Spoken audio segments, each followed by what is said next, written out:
والزاریات ذروا فالحاملات وقرا فالجاریات یسرا فالمقسمات امرا انما توعدون لصادق وان الدین لواقع والسماء ذات الحبک انکم لفی قول مختلف یؤفک عنہ من افک قتل الخراصون الذین هم فی غمرۃ ساہون یسألون ایان یوم الدین یوم هم علی النار یفتنون ذوقوا فتنتکم ھذا الذی کنتم بہ تستعجلون ان المتقین فی جنات وعیون آخذین ما آتاہم ربہم انہم کانوا قبل ذلک محسنین کانوا قلیلا من اللیل ما یہجعون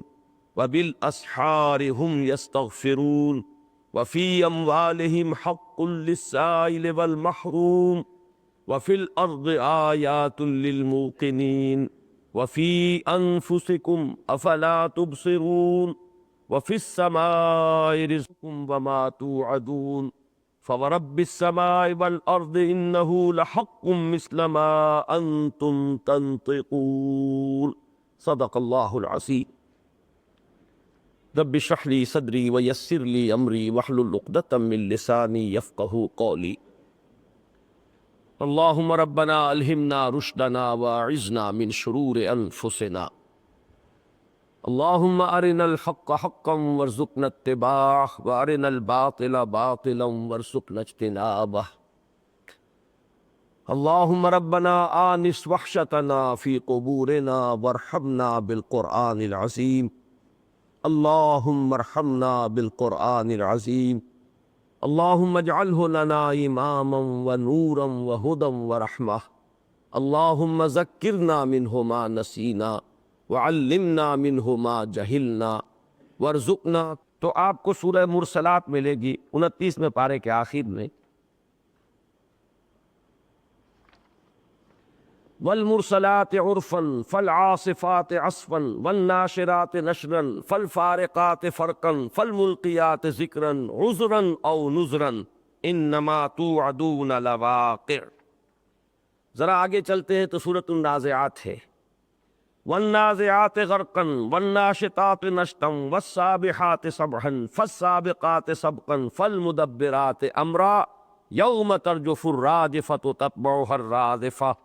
اور اس اسلوب سے شروع ہونے والی آخری صورت ہے، آخری پارے میں والعادیات ضبحا فالموریات قدحا فالمغیرات صبحا فأثرن به نقعا فوسطن به جمعا ان الانسان لربہ لکنود۔ تو یہ 5 صورتیں ہیں جن کا آغاز جو ہے ایک اسلوب سے، ایک سٹائل سے۔ اس میں جو باتیں ذرا نوٹ کرنے کی ہیں، جس میں سے ایک بات اہم ہے، اور پہلی بات جو عرض کر رہا ہوں وہ صرف ایک دلچسپی کی چیز ہے یاد رکھنے کے لیے کہ انہی کے حوالے سے اصل میں مینٹل ایسوسیشنز قائم ہوتی ہیں، اور اس سے پھر کچھ چیزیں ہمارے ذہن نشین ہوتی ہیں اور ہمارے حافظے میں بھی محفوظ ہوتی ہیں۔ آپ دیکھیں گے کہ اس میں ایک تدریج ہے۔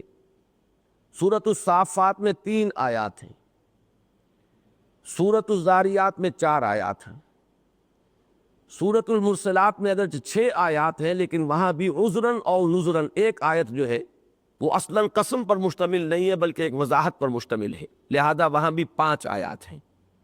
سورۃ النازعات میں بھی 5 آیات ہیں، اور سورہ عادیات میں بھی 5 آیات ہیں۔ تو 3 4 5 5 5 یہ قسموں کی ترتیب ہے۔ یہ تو ہے صرف ایک دلچسپی کی چیز، اس کی بھی کوئی کانوٹیشن، اس کا بھی کوئی ہوگا مفہوم، لیکن یہ ہے کہ یہ ابھی معاملات ایسے ہیں کہ جن کے بارے میں کوئی حتمی بات کہنا ممکن نہیں، واللہ عالم۔ لیکن ایک بات بہت اہم ہے، اس سے چونکہ آج کے ہمارے درس کی ایک بہت اہم بحث متعلق ہے، اس کو یہی نوٹ کر لیں کہ عطف جو ہے عربی زبان میں 2 ہے، حروف عطف واو اور فا۔ واو جو ہے وہ صرف حرف عطف ہے، اضافی معنی کوئی نہیں دیتا، اور مغایرت کرتا ہے معطوف اور معطوف علیہ میں۔ جس چیز پر جس چیز کے ذریعے سے واو کے ذریعے سے عطف کیا گیا ہے، یہ 2 چیزیں جو جوڑی گئی ہیں واو کے ذریعے، ان کے مابین مغایرت ہوگی، یہ ایک شے نہیں ہو سکتی، بلکہ یہ عطف اور معطوف علیہ اور معطوف میں ایک مغایرت ہے۔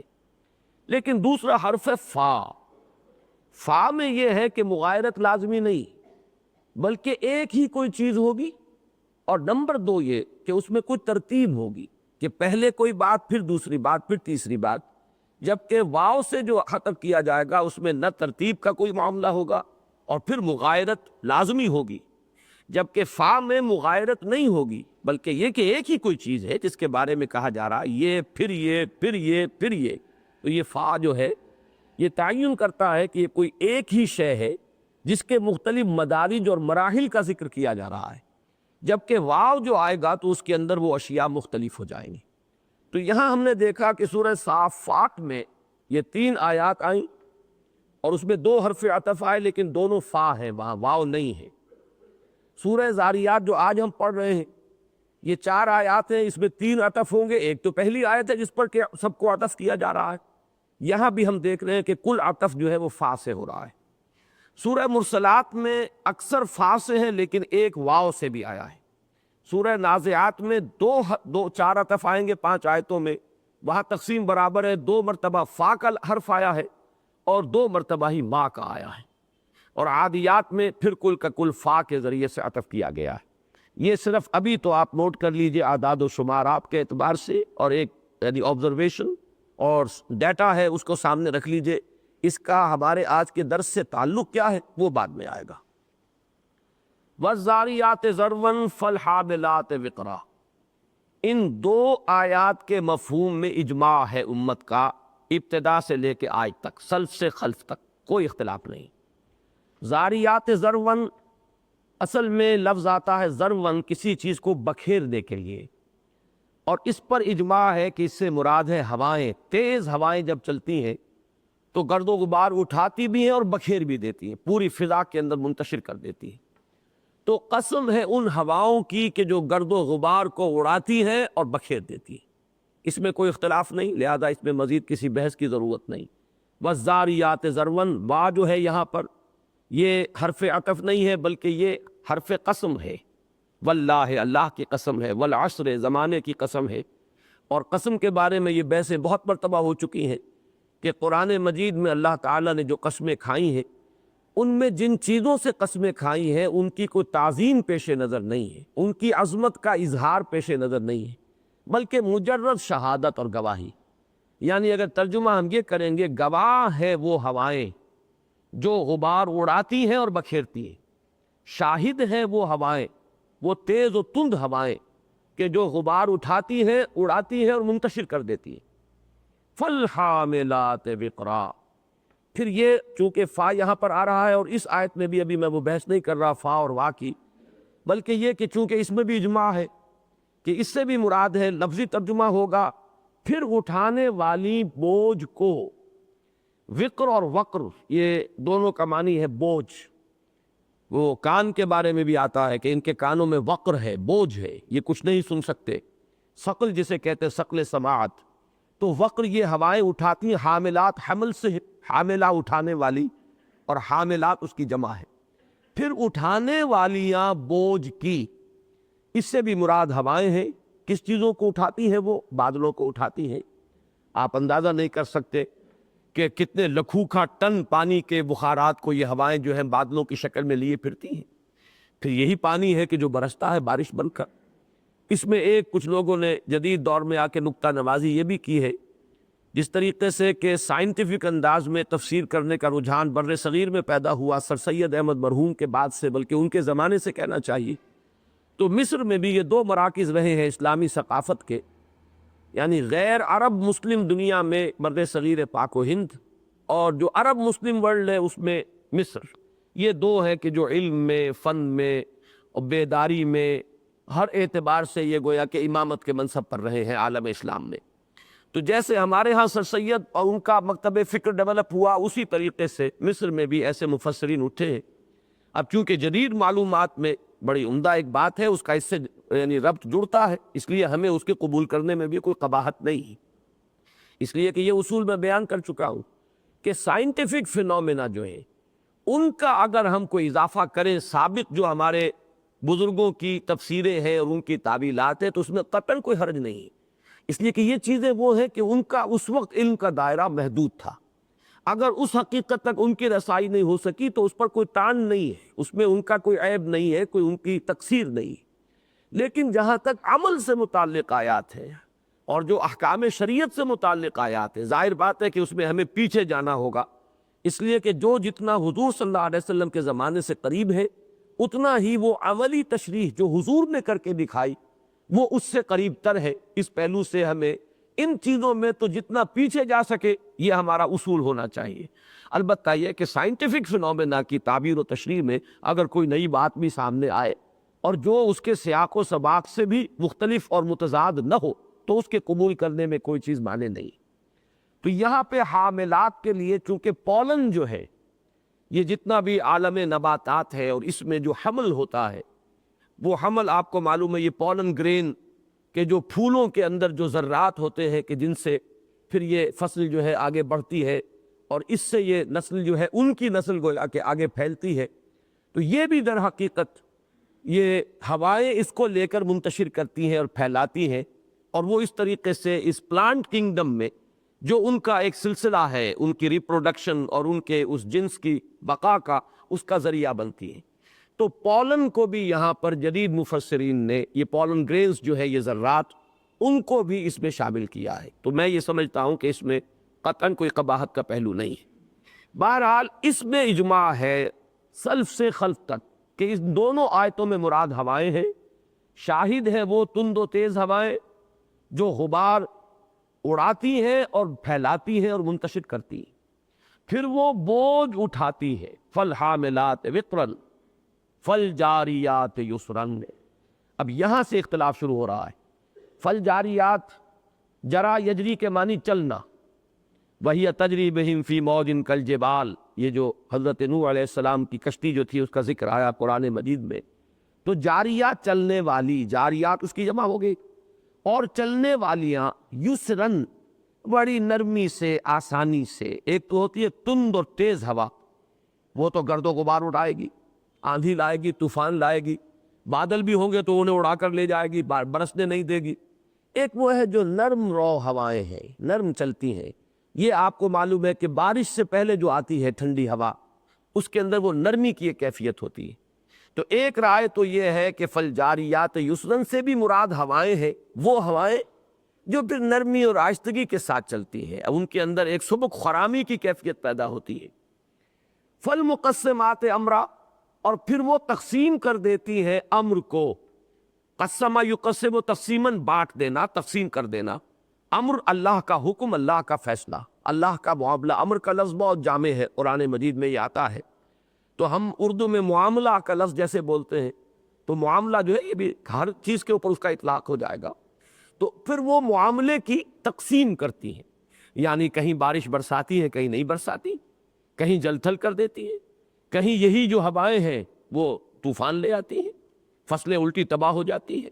تو یہ در حقیقت اللہ کے فیصلوں کی تنفیذ کر رہی، تقسیم کر رہی کہ کہاں کیا کرنا ہے، کہاں رویدگی پیدا ہوگی اور وہ نفع بخش رویدگی ہوگی، کہاں اس سے طوفان آئے گا اور الٹا جو کچھ ہے وہ بھی بہہ کر رہ جائے گا، کہاں یہ ہے کہ خشک رہ جائے گی اور وہاں سے یہ ہوائیں بادلوں کو لے کر نکل جائیں گی۔ تو یہ فیصلے جو ہے فالمقسمات امرا، تو پھر تقسیم کرتی ہیں اللہ کے حکم اور امر اور معاملے کو، بانٹ دیتی ہیں اللہ کے فیصلے کو۔ یہ تو میں نے ایک رائے بیان کر دی، وہ رائے کہ جس کی روح سے یہ چاروں جو آیات ہیں ان سے ان کا مصداق ہوائیں ہیں، ہواؤں کی مختلف کیفیات جو ہے وہ ان چار آیات کے اندر پیش کی گئی ہیں کہ پہلے تند و تیز ہوائیں اٹھتی ہیں، وہ گرد و غبار کو بھی اٹھاتی ہیں تو بخارات کو بھی اٹھاتی ہیں سمندروں سے، پھر وہ بھاری بادلوں کا بوجھ لے کر کہاں سے کہاں پہنچتی ہے، پھر وہ نرم روی کے ساتھ چلتی ہے اور پھر بارش برستی ہے، اور یہ کہ اس میں بھی اللہ تعالیٰ کے فیصلے کی تقسیم ہوتی ہے کہ کس کی قسمت میں کیا ہے۔ یہ قسمت کا لفظ یہاں بہت موضوع میری زبان پر آیا، فالمقسمات امرا، جو بھی قسمتیں ہیں وہ بانٹ دیتی ہے کہ جو بھی اللہ تعالیٰ نے کسی کے لیے مقدر کر دیا ہے، مقسوم قرار دیا ہے، وہ ان کو پہنچا دو۔ ایک رائے یہ ہے کہ فالجاریات یسرا سے مراد ہیں کشتیاں جو بڑی نرمی کے ساتھ چلتی ہیں پانی میں، اور اس میں چونکہ حضرت علی کا قول بھی نقل کیا گیا ہے اور حضرت عمر سے بھی قول منقول کیا گیا ہے لہٰذا اس پر پھر ہمارے ہاں کافی اب لوگوں کو سوچنا پڑا ہے کہ اتنے جلیل القدر صحابہ، دونوں فقہائے صحابہ میں سے اور ٹاپ کے لوگ ہیں صحابہ کرام میں سے، ان دونوں کی رائے یہاں موجود ہے۔ اس پہلو سے ذرا پھر توقف کرنا پڑا ہے لوگوں کو۔ میں بھی عرض کروں گا کہ فالجاریات یسرا سے مراد کہ یہ در حقیقت وہ کشتیاں ہیں کہ جو چلتی ہیں سمندر میں، اور مقسمات امرا سے مراد ان حضرات نے لی ہے کہ یہ فرشتے ہیں کہ جو اللہ تعالیٰ کے امر کی تقسیم کرتے ہیں۔ آپ کو یاد ہوگا سورہ صافات کی تینوں آیتوں میں مراد فرشتے ہی لیے گئے، تو یہاں بھی ایک رائے یہ ہے کہ چوتھی آیت میں جن کی قسم کھائی جا رہی ہے یا جن کو گواہی میں پیش کیا جا رہا ہے، جن کو شہادت کے طور پر لایا جا رہا ہے، وہ فرشتے ہیں کہ جو اللہ کے امر کی تقسیم کرتے ہیں کہ کہاں رحمت کا نزول ہونا ہے اور کہاں اللہ کا عذاب نازل ہونا ہے۔ یہ رائے چونکہ جیسا کہ میں نے عرض کیا ہے کہ حضرت علی سے بھی منقول ہے اور حضرت عمر سے، بلکہ ایک روایت حضرت عمر سے یہاں تک ہے کہ اتنی شدت کے ساتھ آپ نے فرمایا کہ یہ میں نے حضور سے نہ سنا ہوتا تو میں یہ کبھی نہ کہتا۔ اس سے معلوم یہ ہوا کہ یہ مرفوع قول ہے، یعنی ان دو آیات کی یہ تفسیر جو ہے پھر مرفوع ہو گئی کہ حضرت عمر فرما رہے ہیں کہ میں نے یہ بات حضور سے سنی ہے، اس لیے میں کہہ رہا ہوں پورے وثوق کے ساتھ۔ یہی وجہ ہے کہ علامہ آلوسی نے پھر اس بات کا فیصلہ کر دیا ہے کہ اس کے خلاف کوئی رائے اختیار کرنا جائز نہیں، اس لیے کہ اگر میں اس سے پہلے عرض کر چکا ہوں، جیسے کہ حروف مقطعات کی تفصیلی بحث میں نے عرض کیا تھا، کوئی چیز مرفوع مل جائے اور صحیح ہو، پھر ادھر ادھر جانا در حقیقت اس کے اندر میں یہ سمجھتا ہوں کہ ایک یعنی نشوز ہے اور ایک بغاوت ہے، اور خام خواہ اپنی رائے کے اوپر انسان کا ادعا ہے۔ یہ چیز جو ہے اس سے اللہ تعالیٰ ہر شخص کو، قرآن کے ہر طالب علم کو اور ہر مفسر کو محفوظ رکھے کہ جہاں حضور کا قول مرفوع اور صحیح مل جائے پھر وہاں کوئی اور بات کہنے کے لیے کوئی گنجائش نہیں ہے۔ اسی لیے علامہ آلوسی نے اس کے لیے لفظ جائز کا استعمال کیا کہ جائز نہیں ہے کہ کوئی اور قول یہاں اختیار کیا جائے۔ لیکن یہ کہ اس بات کو بھی اچھا ہے کہ وضاحت ہو جائے کہ کسی چیز کا، کسی روایت کا مرفوع ہونا اور بات ہے، اور اس کا سند کے اعتبار سے قوی ہونا بالکل دوسری بات ہے۔ ایک حدیث گھڑی ہوئی حدیث ہو سکتی ہے جو حضور کی طرف منسوب کر دی گئی ہو، تو مرفوع تو وہ ہے کہ کہا یہ جا رہا ہے کہ فلاں صحابی نے حضور کا یہ قول نقل کیا، مرفوع تو ہو گئی، لیکن دیکھنا تو یہ ہوگا کہ اس کی سند کا کیا حال ہے۔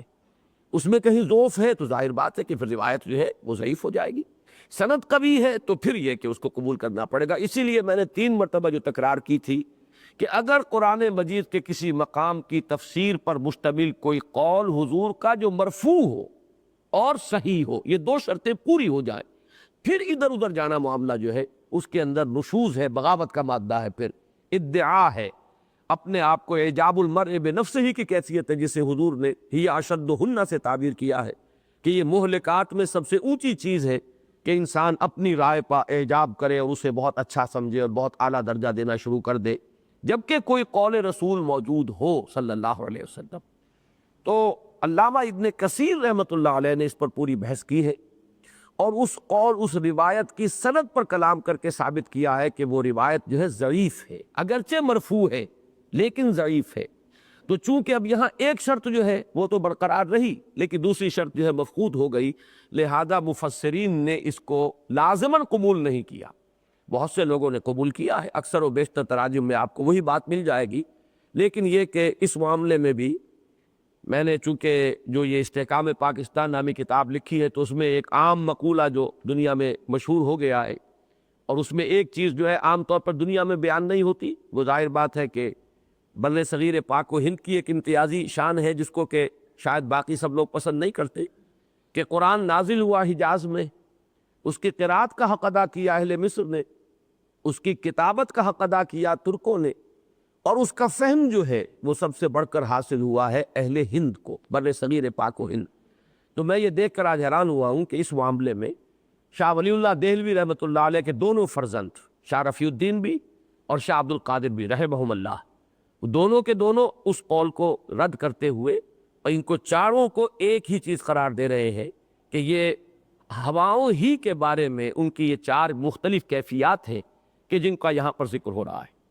پھر حضرت شیخ الہند مولانا محمود حسن جو میرے نزدیک 14ویں صدی ہجری کے مجدد ہیں، انہوں نے بھی اسی قول کو اختیار کیا ہے، اور بھی بعض پھر ان کے تتبع میں ہمارے ہاں اہل ہند نے اس قول کو اختیار کیا ہے، لیکن اکثر آپ دیکھیں گے باہر کہ وہاں یہ قول نہیں ہے، بلکہ وہی قول جو حضرت عمر کی طرف یا حضرت علی کی طرف منسوب ہو گیا ہے، حالانکہ حافظ ابن کثیر یہ فیصلہ دے چکے ہیں کہ وہ روایت ضعیف ہے، اس کے باوجود وہ آپ کو باہر کی جو تفاسیر ہے ان میں زیادہ تر وہی قول ملے گا۔ اس ضمن میں مولانا امین احسن اصلاحی صاحب نے ایک بڑی عمدہ دلیل دی ہے، اس کا تعلق ہے اس فا اور وا سے جس کا میں نے ذکر کیا تھا، کہ جہاں حرف وا آتا ہے، ظاہر بات ہے کہ جو حرف بھی آیا ہے وہ وہی الفاظ مجھے یاد آ جاتے ہیں غالب کے، کہ زیر ہر لفظ غالب چیدام میں خانہ ہے، ایک ایک لفظ اور ایک ایک حرف کے نیچے معانی کا ایک سمندر ہے اور معانی کا ایک خزانہ ہے۔ تو اسی طریقے سے قرآن مجید میں یہ حروف کا بھی ذرا سا عدل بدل جو ہے یہ ایسی تو نہیں ہے، یہ اللہ تعالیٰ کا کلام ہے۔ تو فا جو ہے جہاں یہ فا آئے گا وہاں گویا کہ ایک ہی شے مراد ہوگی، اور اس میں ایک ترتیب زمانی بھی ہوگی کہ پہلے ایک کیفیت ہے، پھر دوسری کیفیت ہے، پھر تیسری کیفیت ہے، پھر چوتھی کیفیت ہے۔ تو یہ تیز و تند ہوائیں جو سمندروں پر چلتی ہیں وہ وہاں سے بخارات کو اٹھاتی ہیں، یہ ہوا والذاریات ذرون۔ اب یہاں پر بھی عام طور پر جو گرد و غبار اڑانے والی بات آئی ہے، اس کی بجائے جب ہم اس ترتیب کو ذہن میں رکھیں گے تو بخارات اٹھانے والی اور سمندر کا پانی ہی ہے جس کو وہ اڑا کر لے جاتی ہیں۔ پھر فالحاملات وقرن، اب وہ بادل بنتے ہیں، اور کتنے بھاری بھرکم بادل، پھر ان کو لے کر وہ چلتی ہیں۔ فالجاریات یسرن، پھر جب بارش برسنی ہوتی ہے اس سے پہلے وہ نرم ہوا جو چلتی ہے۔ فالمقسمات امرا، اور پھر وہ تقسیم کرتی ہیں اللہ تعالیٰ کے امر اور اللہ تعالیٰ کے فیصلے کو، تنفیذ کرتی ہے اللہ تعالیٰ کی قسمت کو جو اللہ نے طے کر دی ہے، جس کے لیے جو فیصلہ کیا۔ تو میرے نزدیک یہ دلیل جو ہے یہ بہت قوی ہے، اور اس میں چونکہ پھر تائید حاصل ہو رہی ہے شاہ عبد القادر رحمۃ اللہ علیہ کی، شاہ رفیع الدین رحمۃ اللہ علیہ کی، مولانا محمود حسن رحمۃ اللہ علیہ کی، تو میں پھر اب جزم کے ساتھ یہی رائے جو ہے آپ کے سامنے رکھ رہا ہوں۔ والذاریات ذروا فالحاملات وقرا فالجاریات یسرا فالمقسمات امرا۔ اب یہ تو ہوئی قسمیں، اب مقسم علیہ آ رہا، کس چیز پر قسم کھائی؟ انما توعدون لصادق وان الدین لواقع۔ توعدون یہ مجہول کا صیغہ ہے فعل مضارع سے، لیکن کس حرف سے ہے؟ وعدے سے ہے یا وعید سے ہے؟ ان دونوں کا امکان موجود ہے۔ انما توعدون، جس چیز کا تم سے وعدہ کیا جا رہا ہے وہ البتہ سچا ہے۔ لام جو ہے یہ پھر حرف تاکید کے لیے ہوتا ہے، انما توعدون لصادق، اسی لیے بعض ترجموں میں آپ جیسے البتہ کا لفظ لگاتے ہیں، حالانکہ وہ اردو میں پھر وہ انمل بے جوڑ سی ہو جاتی ہے عبارت، لیکن مترجمین اس کا اہتمام کرتے ہیں کہ کسی حرف جو ہے قرآن مجید کا اس کا حق ادا ہونے سے رہ نہ جائے، ورنہ محاورہ ترجمہ ہوگا یقیناً جس چیز کا تم سے وعدہ کیا جا رہا ہے وہ سچا ہے، یا یہ کہ جس چیز کی تمہیں دھمکی دی جا رہی ہے وہ سچی ہے۔ انما توعدون لصادق وان الدین لواقع، اور یقیناً جزا و سزا اور دین فیصلے یہ ہو کر رہنے والے ہیں، لازماً ہوں گے۔ یہ دو آیات ہیں یہاں پر کہ جو مقسم علیہ ہیں، جن پر کہ قسم کھائی گئی۔ پہلی بات تو یہ ہے کہ سورہ صافات سے ذرا تقابل کیجئے، اور سورہ صافات کے ساتھ جو تعلق سورہ صاد کا ہے، اور اس سورہ مبارکہ کی ایک نسبت جو سورہ قاف سے ہے، اس کے حوالے سے بڑی ایک عظیم حقیقت سامنے آئے گی۔ سورہ صافات جو ہے وہ ان دو گروپوں میں ہے، مکی صورتوں کے وہ دو گروپ جن میں اصل مضمون جو ہے وہ توحید ہے۔ میں اب اس میں تفصیل میں نہیں جاؤں گا، یہ مضامین میں پوری تفصیل سے بیان کر چکا ہوں، پہلے بارہا بیان کیے، اور اس مرتبہ بھی اس درس کے آغاز سے پہلے میں ان چیزوں کا اجمالاً بیان کر چکا ہوں، لہذا تفصیل میں نہیں جاؤں گا کہ وہ 6 جو بڑے بڑے گروپ بنتے ہیں مکی صورتوں کے قرآن مجید میں، ان میں سے 2 کا مرکزی مضمون ہے رسالت، 2 کا مرکزی مضمون ہے توحید، اور 2 یہ آخری جو اب شروع کیے ہم نے ان کا مرکزی مضمون ہے آخرت۔ تو یہ 3 گروپ بن جاتے ہیں۔ ان میں سے اب دیکھیے کہ والصافات صفا فالزاجرات زجرا فالتالیات ذکرا ان الہکم لواحد۔ مقسم علیہ کیا تھا؟ توحید، یقیناً تمہارا الہ، تمہارا معبود ایک ہی الہ ہے، جبکہ یہاں کیا ہے؟ والذاریات ذروا فالحاملات وقرا فالجاریات یسرا فالمقسمات امرا انما توعدون لصادق وان الدین لواقع۔ تو گویا کہ گروپس کے مختلف ہونے نے جو عمود مختلف کر دیے ہیں، ان کے اعتبار سے یہ ایک آپ کو گواہی مل گئی، اور یہ ایک مثال، یہی مثال اس سے پہلے ہم سورہ قاف میں اور سورہ صاد میں دیکھ چکے ہیں۔ فرق صرف یہ ہے کہ وہاں صافات پہلے ہے، سورہ صاد بعد میں ہے، یہاں سورہ قاف پہلے ہے اور سورہ ذاریات بعد میں ہے۔ لیکن وہ نسبت ہم دیکھ چکے ہیں کہ وہاں کیا تھا، صاد والقرآن ذی الذکر،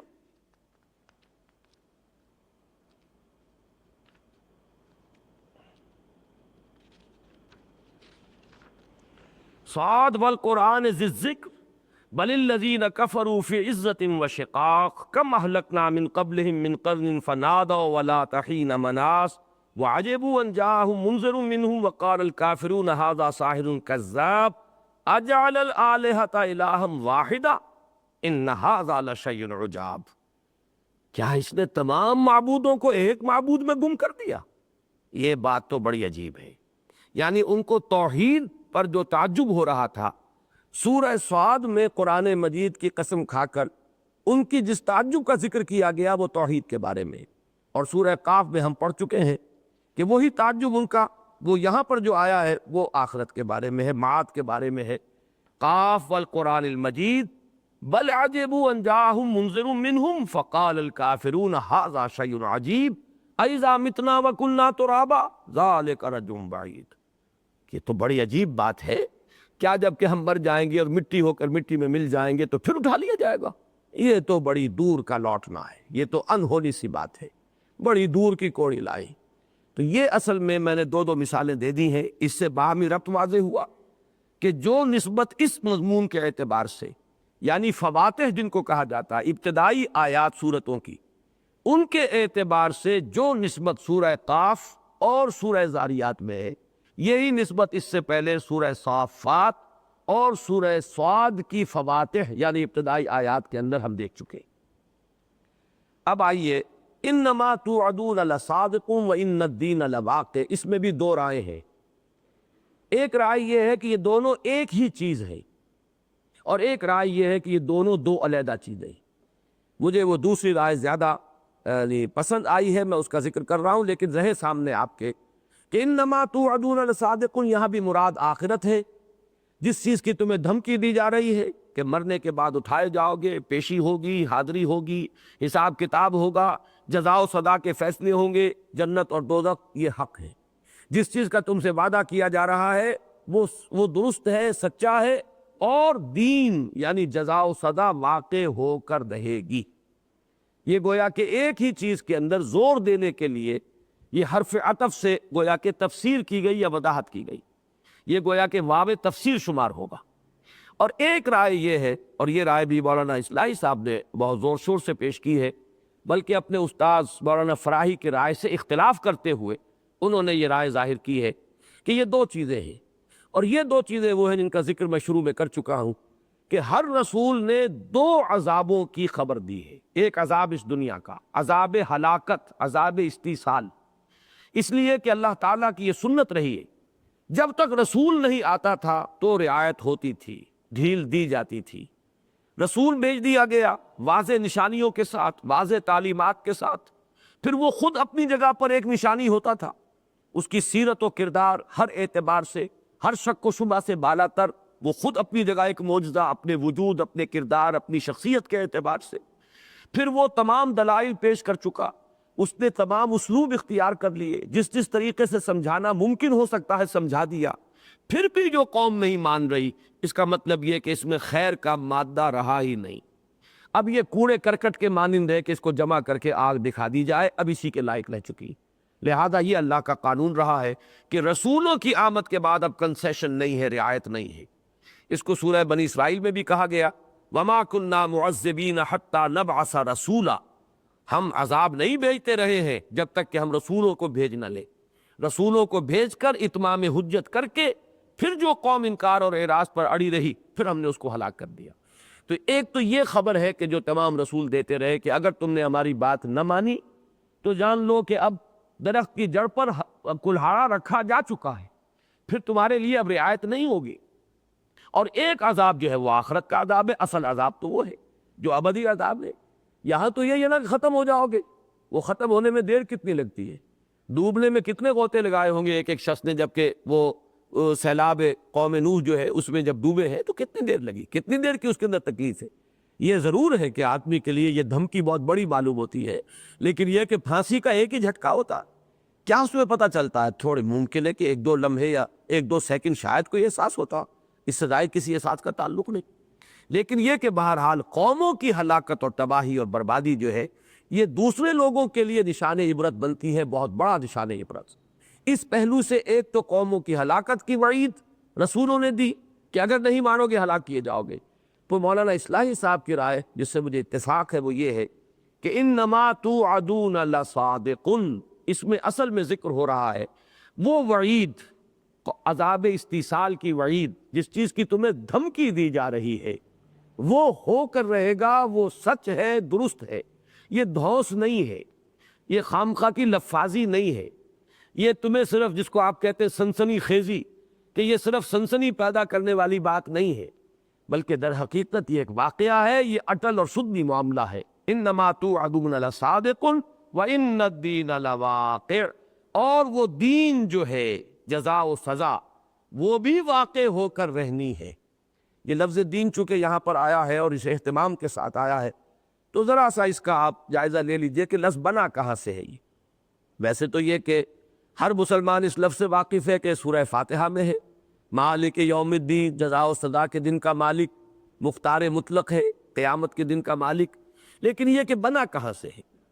یہ دین اور دین، ان کو ذرا نوٹ کیجئے کہ صرف زبر اور پیش کا زبر اور زیر کا فرق ہے، حروف اصلی وہی ہے، ان کا اصل جو مفہوم ہے وہ بدلہ ہے۔ دناہم کما دانو، ہم نے ان کے ساتھ وہی کچھ کیا جو انہوں نے ہمارے ساتھ کیا۔ کما تدین و تدان، جیسا کرو گے ویسا بھرو گے، جیسا کہ یہ ہر زبان میں اس کے لیے آپ کو کوئی نہ کوئی کہاوت، کوئی نہ کوئی انداز مل جائے گا، جیسا کرو گے ویسا بھرو گے، کما تدین و تدان۔ اسی طریقے پر دین کس کو کہتے ہیں؟ دین اور ہبہ یا ہدیہ یا صدقہ، اس میں فرق کیا ہے؟ ہبہ کر دیا، دے دیا، اب لوٹ کر نہیں آئے گا۔ صدقہ کر دیا، دے دیا، اب وہ واپس آنے والی شے نہیں ہے، نہ آپ چاہتے ہیں کہ واپس آئے، نہ اس معاملے کا کوئی یہ جز ہے۔ ہبہ ہو، ہدیہ ہو، صدقہ ہو، یہ یک طرفہ عمل ہے، ایک طرف سے ایک چیز دوسرے کے قبضے میں چلی گئی اور معاملہ ختم ہوا۔ دین وہ شے ہے جو واپس آتا ہے، یہ قرض ہے۔ اذا تداینتم بدین الی اجل مسمی، وہ طویل ترین آیت قرآن مجید کی جو ہے وہ لفظ آیت دین، دین ہے ہی نام اس کا کہ ایک سودا ایسا کیا جا رہا ہے جو قرض کا سودا ہے، یا کسی کو قرض دی جا رہی ہے، قرض کا معاملہ کیا جا رہا ہے، تو ظاہر بات ہے توقع یہ ہوتی ہے اور اس امید میں اور اس معاہدے کے تحت دیا جاتا ہے کہ لوٹ کر آئے گا۔ تو جس طریقے سے کہ قرض لوٹ کر آتا ہے، ایسے ہی انسان کے اعمال کا جو ریباؤنڈ ہے، جو اس کا بدلہ ملنے والا ہے، جو اس کا نتیجہ آئے گا اس کے سامنے، وہ ہے در حقیقت دین۔ اور یہ دین جو ہے مالک یوم الدین، جزا و سزا کے دن کا مالک، اس روز مختار مطلق وہی ہوگا۔ اب یہ جو جزا و سزا ہے، اس میں ظاہر بات ہے کہ کوئی نہ کوئی قاعدہ قانون ہوگا، اسی کے تحت جزا و سزا ہوگی۔ پھر یہ کہ قاعدہ اور قانون کے ساتھ کوئی نہ کوئی لا گیور، کوئی شارع، کوئی قانون ساز، وہ اس کا تصور لا محالہ آئے گا۔ یہاں سے درجہ بدرجہ لَتَرْكَبُنَّ طَبَقًا عَنْ طَبَقٍ کے اصول پر یہ لفظ جو ہے یہاں سے اٹھ کر پھر آیا ہے دین۔ دین کہتے ہیں اس نظام زندگی کو جس میں کسی ایک ہستی کو مطاع مان کر اس کے قانون پر زندگی بسر کی جائے، قانون کے مطابق ہو تو جزا ملے، خطابات ملے، اور اگر قانون کی خلاف ورزی ہو تو سزا ملے، پھانسی ہو یا کوڑے لگے۔ یہ پورا جو ایک نظام بن گیا، اس کے لیے لفظ دین اب یہ اصطلاح بن گیا۔ جہاں تک دین کا یہ استعمال ہے، ان الدین لواقع، یہ تو عربی کی جو اصل لغت کی بنیاد تھی اس کے اساس پر یہ لفظ ہے۔ لیکن جب یہ دین آتا، ان الدین عند اللہ الاسلام لکم دینکم ولی دین، یہ جب آتا ہے دین اللہ، اذا جاء نصر اللہ والفتح ورأیت الناس يدخلون فی دین اللہ افواجا، یہاں پر اب اصل میں وہ مکمل نظام ہے، نظام اطاعت، جس میں کہ کسی ہستی کو مطاع مانا جائے، اس کی قانون سازی کے حق کو تسلیم کیا جائے، اس کی مرضی کے مطابق زندگی گزاری جائے تو جزا و جزا کی امید ہو، اور اگر اس کی خلاف ورزی کی جائے تو سزا کا خوف ہو۔ یہ ایک پورا نظام جب بنے گا ایک وحدت کی حیثیت سے، تو وہ ہے اصطلاح دین، جو کہ سورہ یوسف میں آئی ہے، دین الملک، بادشاہ کا دین، ما کان لیاخذ اخاہ فی دین الملک۔ حضرت یوسف علیہ السلام کے لیے بڑا مسئلہ تھا یہ، اپنے بھائی بن یامین کو وہ روکنا چاہتے تھے، لیکن یہ کہ نہیں روک سکتے تھے۔ جو بھی اس وقت کا نظام تھا مصر میں، اس میں سزا کچھ اور مقرر تھی چوری کی۔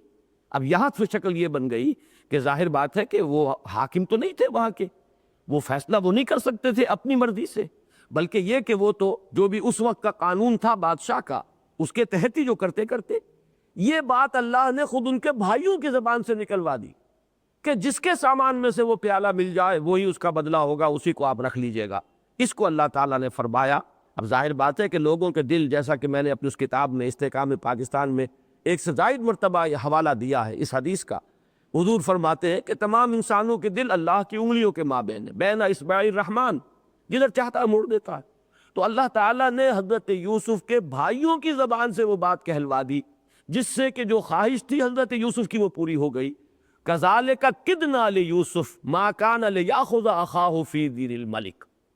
تو اس لفظ سے حقیقت میں اس دین اللہ کی جو حقیقت ہے وہ پوری طرح واضح ہو کر سامنے آتی ہے کہ وہ بادشاہی نظام جو مصر میں اس وقت قائم تھا، اس کے لیے جامع ترین لفظ جو تعبیر کیا ہے وہ ہے دین الملک۔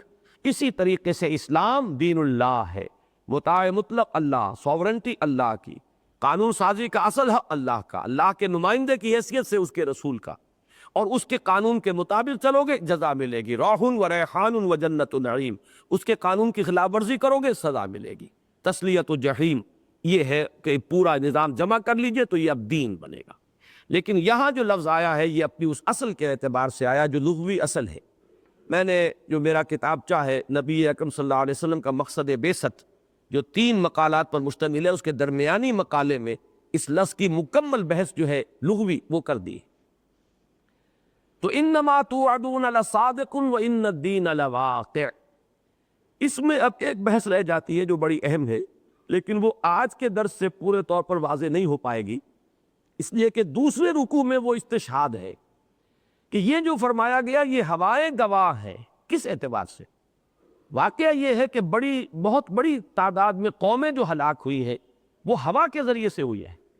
چنانچہ آخری پارے میں ذکر ہے وَأَمَّا عَادٌ فَأُهْلِكُوا بِرِيحٍ صَرْصَرٍ عَاتِيَةٍ سَخَّرَهَا عَلَيْهِمْ 7 لَيَالٍ و8 أَيَّامٍ حُسُومًا فَتَرَى الْقَوْمَ فِيهَا صَرْعَىٰ كَأَنَّهُمْ أَعْجَازُ نَخْلٍ خَاوِيَةٍ۔ یہ ہوا ہی کی تندی اور تیزی ہے، جھکڑ آ رہا ہے تیز، وہی جھکڑ ہوتا تھا جو پتھروں کو لے کر آتا تھا، جس کو کہ کہیں حاسبہ کہا ہے، ہم نے ان کو حاسب بھیج دی، ایسی تند و تیز آندھی کہ جس میں کنکر جو چلے آ رہے ہیں وہ گولیوں کا کام کر رہے ہیں، بلٹس کا کام کر رہے ہیں، پتھر آ رہے ہیں وہ لگ رہے ہیں اور ہلاک کر رہے ہیں، یا یہ کہ وہ اتنا گرد و غبار اڑا کر لے آئی ہے کہ انہوں نے بستیوں کو اس گرد اور غبار کے اندر دبا دیا ہے اور دفن کر دیا ہے، ایسی تیز ہوا چلی۔ تو اس طریقے سے قوموں کے عذاب میں انما توعدون لصادق، یہی ہوائیں، یعنی اللہ تعالیٰ کو کسی قوم کو ہلاک کرنے کے لیے کوئی ایسا کھکھیڑ بول نہیں لینا پڑتا کہ کوئی نئی منصوبہ بندی کرے اور کوئی نیا فیصلہ کرے۔ یہی جو تمہارے مظاہر فطرت اور مظاہر قدرت ہے جن کو تم دیکھتے ہو، یہی ہوا جب نرم چل رہی ہو تو کتنی خوشگوار ہے، اور یہی جب باد سرسر بن کر آتی ہے تو تمہاری جان پر بن جاتی ہے۔ یہی پانی برستا ہے، اگر وہ صحیح مقدار میں برسا ہے اور صحیح انداز میں برسا ہے تو تمہارا دل بھی باغ باغ ہو جائے گا اور تمہاری زمین جو ہے وہ باغ و بہار ہو جائے گی۔ لیکن یہی بارش اگر کہیں ایک طوفان کی شکل اختیار کر لے تو آبادیوں کو ملیا میٹ کر دے گی، فصلوں کو برباد کر دے گی۔ تو یہ تو در حقیقت انہی عناصر فطرت اور انہی مظاہر قدرت میں ذرا سی تندی اور تیزی یا ذرا سی کمی اور بیشی، پانی کا سائیکل جو ہے ذرا رک جائے۔ ایک سال ہمارے یہاں بارشیں کم ہوئی اور برف کم پڑی پہاڑوں پر، تو اگلے سال جو ہے وہ دن میں تارے نظر آ گئے تھے۔ یہ سارا سا سائیکل کو اللہ نے تھوڑا سا روکا ہے۔ تو یہ پورا جو نظام قدرت چل رہا ہے یہ اللہ تعالیٰ کے قبضہ قدرت میں، اس میں ذرا سی کمی ذرا سی بیشی، بس یہی کرنا ہے اللہ کو، اور تو کچھ نہیں کرنا۔ تمہیں ہلاک کرنے کے لیے کوئی کہیں سے لشکر لانے کی اسے ضرورت نہیں ہے، بلکہ یہی مظاہر فطرت جو ہے یہ اس کا آلہ بنتے ہیں اپنے فیصلوں کی ان تنفیذ کے لیے.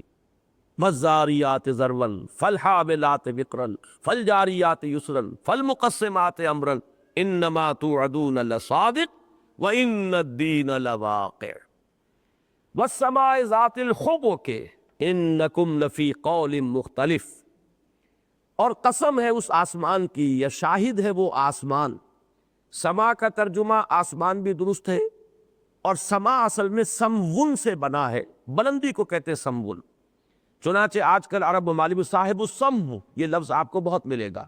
عالی جناب کے لیے عالی جواب صاحب السم، سین میم واو، وہ کیا ہے؟ بلند، عالی جناب، عالی مرتبت، صاحب السم. تو سما اصل میں بلندی کو کہتے ہیں. اور قرآن مجید میں سما کا لفظ بادلوں پر بھی آیا ہے. پانی برستا ہے آسمان سے، بادلوں سے برستا ہے، چونکہ وہ بھی بلندی پر ہے. تو اس اعتبار سے صرف لفظ آسمان ہی اس کا مصداق نہیں ہے، بلکہ بلندی اور بادل یہ بھی اس کے مدلول میں شامل ہے. ذات الحبک یہ لفظ خاصا ثقیل ہے. یہ جان لیجئے کہ یہ 7 سورتیں جو ہم پڑھ رہے ہیں اور پھر آگے 29ویں اور 30ویں پارے کی جو مکیات ہیں، یہ عربی زبان کے اعتبار سے مشکل ترین حصے قرآن مجید کے، اس لیے کہ ان میں جو الفاظ آئے ہیں اب ان کی لغوی جو ہے بحث اور ان کی تحقیق، اس میں لوگوں کو بڑا پتا مار کر کام کرنا پڑا ہے اور گھٹنے ٹیک کر محنت کرنی پڑی ہے. ظاہر بات ہے کہ وہ اتنی نہ تو ہمارے اس درس کے اندر اس کی گنجائش ہے کہ اتنی تفصیلی بحثیں آئیں، لیکن جو بھی جس پر کہ زیادہ لوگوں کا اجماع ہوا ہے میں وہ رائے آپ کے سامنے رکھ رہا ہوں. حبک جمع ہے حبیکہ کی. حبیکہ کا لفظ آتا ہے عربی جو قدیم جو اشعار ہے عربی کے پرانے استعمالات ہیں، جن کے اب آپ کو تفسیریں دیکھیے تو آپ کو نظائر مل جائیں گے. وہ آتے ہیں دھاریاں. دھاریاں جو پڑ جاتی ہیں مثلاً ریت کے ٹیلے ہیں، جب ہوا چلتی ہے تو آپ نے دیکھا ہوگا ان پر دھاریاں پڑتی ہیں، لہریں سی پڑ جاتی ہیں. اسی طریقے سے پانی ساکن ہے، ہوا چلی اس کے اوپر وہ لہریں سے بننی شروع ہوئی اور وہ دھاریوں کی شکل میں نظر آئے گی. اسی طرح آسمان پر یہ جب ہوائیں چلتی ہے تو بادلوں کا جو الٹ پھیر ہوتا رہتا ہے، اس سے وہ دھاریاں بدلتے ہوئے منظر جو ہے وہ ڈیزائن جو ہے وہ چینج ہوتے رہتے ہیں اور دھاریاں مختلف شکل کی سامنے آتی. تو یہ حبک کا لفظ. اسی طرح کپڑا جو ہے، ایک کپڑا تو وہ ہے جو نرم بنا ہوا ہو، ایک وہ ہے جو ٹھوک ٹھوک کر غف کپڑا بنا گیا ہو. اس میں بھی آپ دیکھیں گے کہ وہ دھاریاں اور سلوٹیں سی پڑیں گی، اس لیے کہ ٹھوک ٹھوک کر اگر اس کے تمام جو ہے وہ تانا بانا کس کے بنا گیا ہے تو اس میں بھی دھاریاں سی اور شکنیں سی پڑ جائیں گی. اسی طرح مثلاً یہ گھنگریالے بال جو ہوتے ہیں ان کے لیے بھی لفظ مستعمل ہے. تو جہاں بھی یہ لہریہ سا بن جائے اور جہاں بھی کئی اس طرح کی دھاریاں وجود میں آ جائیں اس کے لیے یہ لفظ عربی زبان میں مستعمل ہے. تو والسماء ذات الحبک، گواہ ہے یہ آسمان یا یہ بادل جو لہردار ہیں، جن کے اندر لہریں پڑ جاتی ہیں، جن کے اندر یہ طرح طرح کے نقش و نگار. اچھا، اسی طریقے سے چونکہ جو لقودق صحرا ہوں یا جنگلات ہوں ان میں جو پگڈنڈیاں ہوتی ہیں تو وہ بھی ایک طرح کی لہریں سی بنی ہوتی ہیں، نشان دور سے نظر آتے ہیں. تو ان کو لفظ طریقہ یا طرائق جو ہے یہ بھی ایک اس کا مفہوم لیا گیا ہے. راستے، وہ راستے بھی لہروں کے مانند نشان سے ان کے لکیریں پڑ جاتی ہیں. تو بعض حضرات نے تو اس کو خالص محمول کیا ہے آسمان پر، اور حبک کو محمول کیا ہے طرق یعنی راستے. یہ راستوں والے آسمان، جس میں کہ ظاہر بات ہے کہ ہر کرے کا اپنا ایک مدار ہے، ہر گلیکسی کا اپنا ایک نظام ہے، یہ ہر چیز حرکت میں ہے، ہر شے کا ایک راہ جو ہے راستہ معین ہے. اس اعتبار سے آسمان کی گواہی دی گئی، آسمان کی شہادت جو راستوں والا آسمان ہے. دوسری بات جو کہی گئی ہے جو زیادہ دل کو لگی ہے اور جو ان 4 قسموں کے ساتھ مناسبت رکھتی ہے کہ یہی ہوائیں ہیں جو لہریں ڈالتی ہیں سمندر پر، یہی ہوائیں ہیں کہ جو لہریں بنا دیتی ہیں تمہارے ریت کے ٹیلوں پر، یہی ہوائیں ہیں جو بادلوں کے عدل بدل سے آسمان پر لکیریں بناتی رہتی ہیں. والسماء ذات الحبک، گواہ ہے یہ بادل لکیروں والے یا یہ آسمان جس میں کہ لہریں بنتی رہتی ہیں. انکم لفی قول مختلف. اب دیکھیے یہاں ایک جس کو صنعت لفظی کہتے ہیں، یہ لہر یا لہر، یہ زگ زیگ انداز، اس سے ایک گواہی دی گئی ہے، استشہاد کیا گیا ہے، یا جس کو انتقال ذہنی کہتے ہیں، ایک چیز سے دوسری چیز کی طرف منتقل کرنا ذہن کو.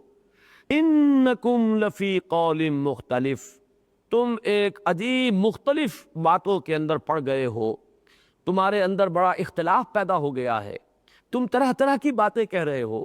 تمہارے ہاں لہریں اٹھ رہی ہیں اور کوئی لہر کدھر جا رہی ہے کوئی کدھر جا رہی ہے۔ اس کا تعلق ما سبق صورت سے بھی بنتا ہے۔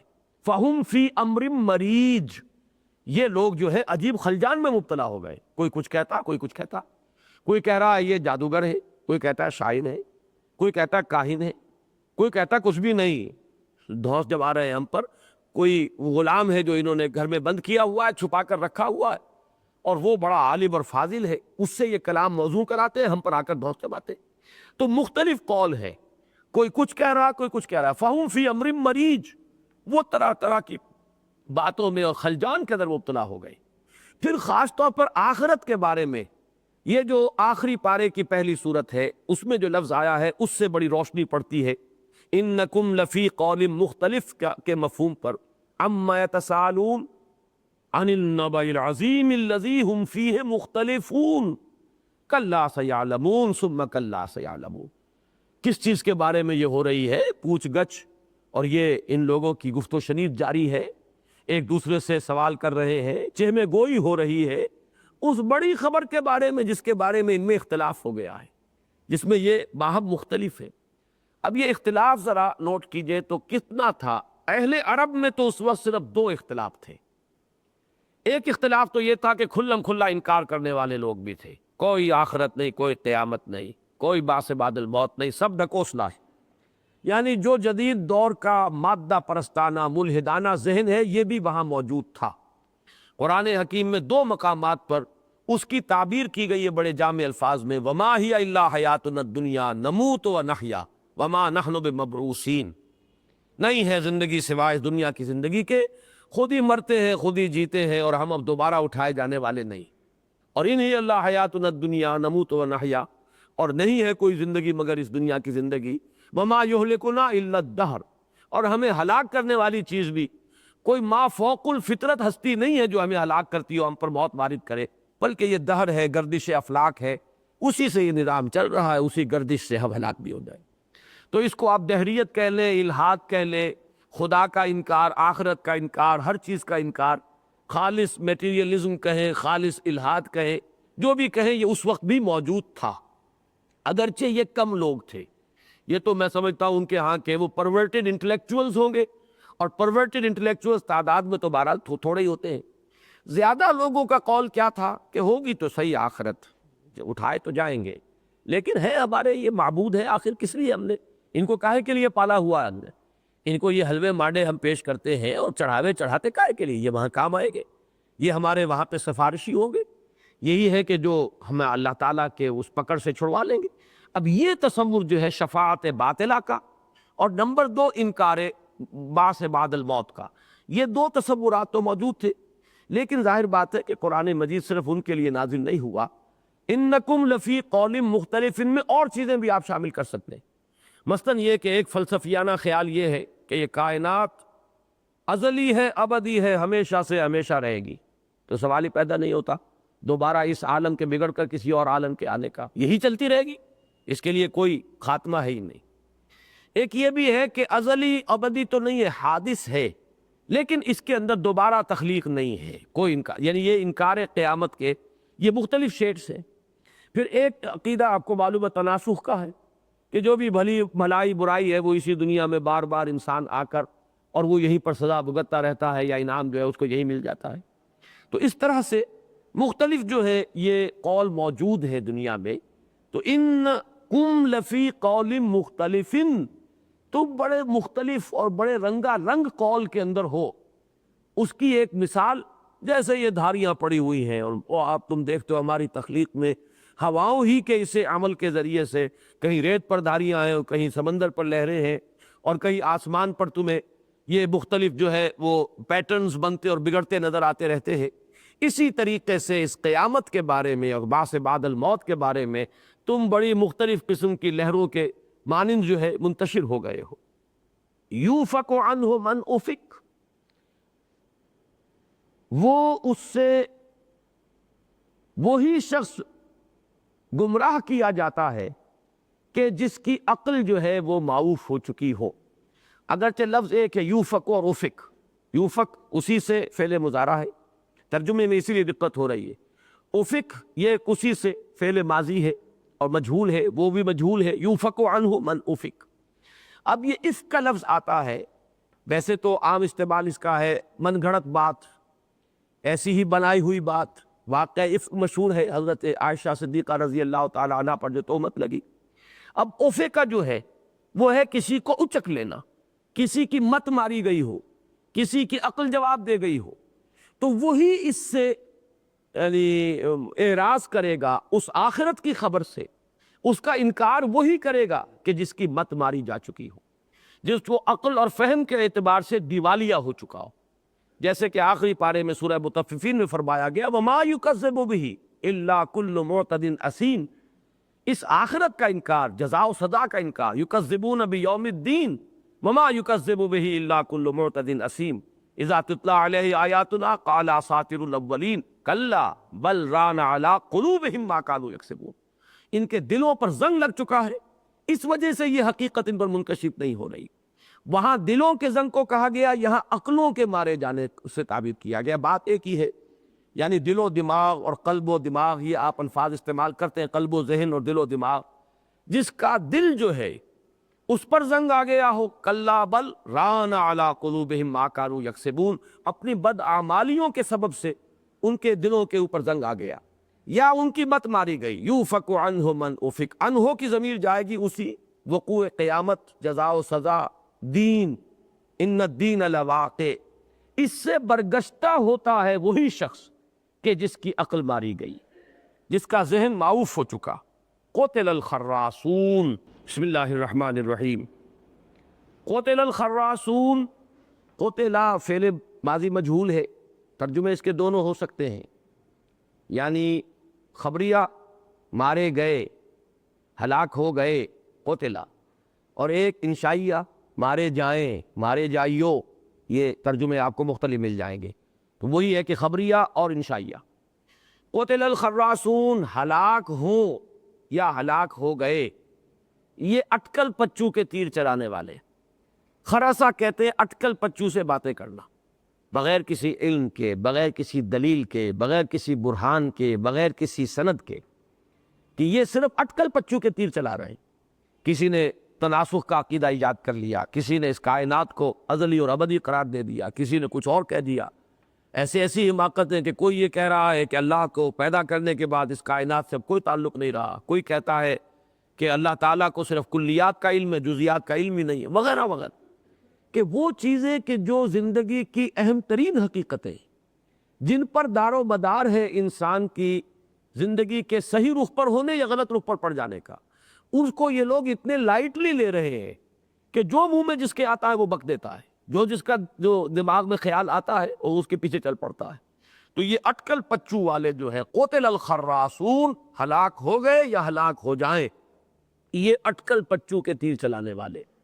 یہ آتا ہے خرس النخل وخرس الکرم، کوئی شخص جو ہے کسی کھجور کو دیکھ کر اندازہ کرتا ہے اس میں اتنے من ہوگی یا اتنا اس میں جھاڑ ہوگا، یا اسی طریقے سے کوئی فصل جو ہے انگوروں کی دیکھ کر کوئی اندازہ کرتا ہے، تو اس کے لیے یہ لفظ مستعمل ہے۔ لیکن یہاں سے آگے چل کر پھر یہ خراس جو ہے کذاب کے معنی میں بھی آیا ہے، اس لیے کہ اندازے سے اٹکل پچو سے جو باتیں ہوتی ہیں وہ اکثر و بیشتر واقع کے خلاف نکلتی ہیں، لہذا یہ کذاب کے معنی میں بھی اس لفظ کا استعمال ہے۔ قتل الخراصون، ہلاک ہو گئے یا ہلاک ہوں یہ اٹکل پچو کرنے والے، الذین هم فی غمرۃ ساہون، جو اپنی غفلت میں ہے اور مدہوش ہے۔ غمرہ جو آتا ہے اصل میں آتا ہے بہت گہرا پانی، جس طریقے سے کوئی شخص گہرے پانی میں جا کے ڈوبتا ہے اور وہ اس پر ایک غشی کسی کیف کے طاری ہو جاتی ہے، تو غمرہ کا لفظ وہاں سے آگے آیا ہے مدہوشی کے لیے۔ الذین هم فی غمرۃ، اب یہ کون سا پانی ہے جس میں یہ ڈوب رہے ہیں؟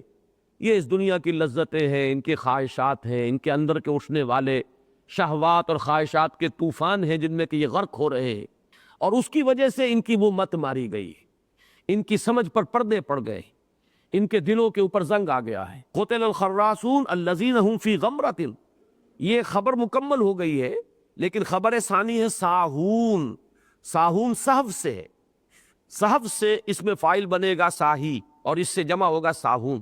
یہ صحف میں، مغالطے میں، بھول میں، نسیان میں مبتلا ہے، اور جس طریقے سے کہ کوئی انسان کوئی بڑے گہرے پانی میں ڈبکیاں کھا رہا ہو اور غرق ہو رہا ہو، یہ حال ہے ان کا حقیقت کے اعتبار سے۔ ان کے یہ اٹکل پچو کے تیر در حقیقت اس کے مشابہ۔ قتل الخراسون الذین هم فی غمرۃ ساہون یسألون ایان یوم الدین، پوچھتے ہیں کب ہوگا یہ قیامت کا دن، کب ہوگا یہ جزا و سزا کا دن۔ یہ انداز جو ہے ہمارے اس منتخب نصاب میں سورہ قیامہ کا درس ہے جو بڑے اہتمام کے ساتھ بارہا آپ نے سنا ہوگا، اس میں بھی یہ انداز ہے۔ یسألو ایان یوم القیامہ، پوچھتا ہے کب ہوگا یہ قیامت کا دن۔ یہاں بھی وہی ہے، یسألون ایان یوم الدین، یہ دین کب ہوگا، کس دن آئے گا۔ تو یہ جان لیجئے کہ ایک سوال ہوتا ہے استفہامیہ، واقعی آپ کوئی بات معلوم کرنا چاہے، ایک ہوتا ہے بظاہر سوال لیکن حقیقت میں انکار کرنا ہوتا ہے، ایک ہوتا ہے سوال ظاہری حقیقت میں استہزاء ہوتا ہے، تمسخر ہوتا ہے۔ تو یہ انداز تمسخر کا ہے، ایان یوم الدین، اچھا یہ بتائیے، بہت سن لیا، ہوگا کب یہ بتائیے۔ تو یہ بات قرآن مجید میں بارہا آئی ہے کہ جب وہ زچ ہو جاتے تھے، جب حضور دلائل دیتے تھے، قرآن مجید کی آیات آئیں، جیسے کہ ہم سورہ قاف میں پڑھ آئے ہیں، کتنے دلائل دیے گئے، تم زمین کو نہیں دیکھتے، مردہ پڑی ہوتی ہے، بارش برستی ہے، پھر زندہ ہو جاتی ہے، تو کیا انسان کے مردہ ہونے کے بعد زندہ ہونا بڑا تعجب خیز ہو گیا؟ جب تم اللہ کو مانتے ہو اور مانتے ہو علی کل شیء قدیر، تو جو علی کل شیء قدیر ہے وہ کیا مردہ کو پیدا نہیں کر سکتا؟ کیا پہلی مرتبہ پیدا کرنا مشکل ہے یا دوسری مرتبہ پیدا کرنا مشکل ہے؟ ایک ایک چیز ایسی ہے، بدیہیات فطرت میں سے ہم کہیں گے کہ کوئی دوسرا جواب ممکن ہی نہیں سوائے ایک کے، کوئی منطقی استدلال نہیں ہے، یہ بدیہی استدلال ہے جو بالکل بین ہے، روز روشن کی طرح ہے۔ اور یہ ان لوگوں کے ساتھ اصلاً ہوگا کہ جو خدا کو مانتے ہیں۔ جو لوگ خدا کا انکار کرتے ہیں ان سے تو بات ہوگی پھر کسی اور سطح پر، لیکن جو خدا کو مانتے ہو، بھائی خدا کو مانتے ہو تو عاجز اور لاچار خدا کو مانتے ہو یا علی کل شیء قدیر خدا کو مانتے ہو؟ اگر علی کل شیء قدیر خدا کو مانتے ہو تو پھر تعجب کے لیے کون سی گنجائش رہ گئی؟ اس خدا نے اگر پہلی مرتبہ پیدا کیا تو کیا دوسری مرتبہ پیدا نہیں کر سکتے؟ افعینا بالخلق الاول، کیا ہم پہلی مرتبہ پیدا کر کے اب تھک گئے اور اب ہمارے اندر سے ساری وہ خلاقی اور ہماری ساری قدرت ختم ہو چکی، ایگزاسٹ ہو چکے؟ اب یہ سارے دلائل آنے کے بعد اب کیا کریں؟ اب مزید کیا اعتراض کریں؟ تو اب ان کی آخری بات یہ رہ جاتی ہے، جیسی کہ ہوا کرتا ہے عام طور پر بحثم بحثہ کے بعد، جب کوئی زچ ہو جائے، کوئی جواب نہ ملے تو کوئی اس طرح کا پیترا بدل، اچھا یہ بتاؤ کب آئے گی وہ؟ چلیے اب معلوم ہوا کہ اصل فیصلہ کن چیز یہی، حالانکہ اس کا کوئی تعلق ہی اس بحث سے نہیں ہے۔ وہ کل آ جائے، وہ 2 سال بعد آ جائے، وہ 200 سال بعد آ جائے، فرق کیا پڑے گا؟ تمہاری موت کی تلوار تو تمہارے سر پر لٹکی ہوئی ہے، اصل مسئلہ تو تم سے متعلق ہے، تمہاری موت، تمہاری قبر اور تمہارا وہ میدان حشر کے اندر کھڑے ہونا اپنے رب کے سامنے۔ فَأَمَّا مَنْ خَافَ مَقَامَ رَبِّهِ وَنَهَى النَّفْسَ عَنِ الْهَوَىٰ، تو اصل مسئلہ جو ہے اس سے اعراض کے لیے، چونکہ یہ سوال اس انداز کا تھا، استہزائیہ، تمسخر کے انداز میں، انکار کے انداز میں، لہذا اس کا جواب بھی پھر یہی ہوتا ہے۔ سورہ قیامہ میں یاد ہوگا نا، یسألو کیا جی ایان یوم القیامہ، اب وہاں کیا فرمایا گیا؟ فَإِذَا بَرِقَ الْبَصَرُ وَخَسَفَ الْقَمَرُ وَجُمِعَ الشَّمْسُ وَالْقَمَرُ، اس وقت تو یہ بڑے افلاطون بنے ہوئے ہیں اور ارسطو کے باپ بنے ہوئے ہیں اور سوال کر رہے ہیں جب وہ گھڑی آ جائے گی، جب چاند گہنا جائے گا، جب سورج جو ہے اس کی بھی روشنی ختم ہو جائے گی، بے نور ہو جائے گا، جب چاند اور سورج یکجا ہو جائیں گے، چاند سورج میں دھسا دیا جائے گا، تب یہ انسان جو ہے، یہی بڑے بڑے افلاطون اور ارسطو یہ کہیں گے ہے کوئی بھاگ جانے کی جگہ؟ اس وقت ان کے اوپر یہ حالت ہوگی، آج ان کی سرکشی کا یہ عالم ہے۔ وہی انداز یہاں ہے، یسألون ایان یوم الدین یوم ھم علی النار یفتنون ذوقوا فتنتکم ھذا الذی کنتم بہ تستعجلون، اس دن ہوگا یہ قیامت کا دن اور یہ جزا و سزا جس دن کے یہ آگ پر تپائے جائیں گے۔ فتنے کا لفظ جو ہے وہ 2 مفہوم بنیادی رکھتا ہے اپنے اندر۔ اصل مفہوم اس کا یہ ہے کہ جیسے گوشت کو سینکتے ہیں آگ پر، اب ایک تو ہمارا انداز ہے وہ ڈال کر ہنڈیا میں اور گوشت کو پکانا، شوربہ بنانا۔ آپ کو معلوم ہے کہ ابتدا سے جو انداز ہے گوشت کا وہ تو یہ انگاروں کے اوپر سینک لیا، جب سینکتے ہیں تو ذرا پہلے ادھر رکھ دیا پھر اس کو پلٹ دیا، تو الٹنا پلٹنا اور یہ آگ پر انگاروں کے اوپر کسی چیز کو اس طریقے سے سینکنا، یہ اس لفظ کی اصل ہے، جڑ یہاں ہے۔ اسی سے بدلتے ہوئے حالات، تنگی اور سختی اور نرمی اور آسانی، یہ بھی فتنہ بن گئے۔ کبھی اللہ اس طرح آزماتا ہے، کبھی اس طرح آزماتا ہے۔ کبھی دے کر آزما رہا ہے اور کبھی چھین کر آزما رہا ہے، کبھی عزت دے کر آزماتا ہے، کبھی کوئی رسوائی ہو گئی اس سے امتحان لے لیا ہے، کبھی دولت کے ذریعے سے آزما لیا اور کبھی فقر اور فاقے سے آزما لیا، تو فتنہ پھر آزمائش کے لیے آ گیا۔ تو یہ تم دونوں جو ہے الفاظ، یہ ان کا اپنے ساتھ جو ایک منطقی ربط ہے اس کو سمجھ لیجئے کہ اصلاً یہ ہے تپانا اور انگاروں پر گوشت کا سینکنا جو ہے الٹ پلٹ کرتے ہوئے، یہ اس لفظ کا اصل مفہوم ہے۔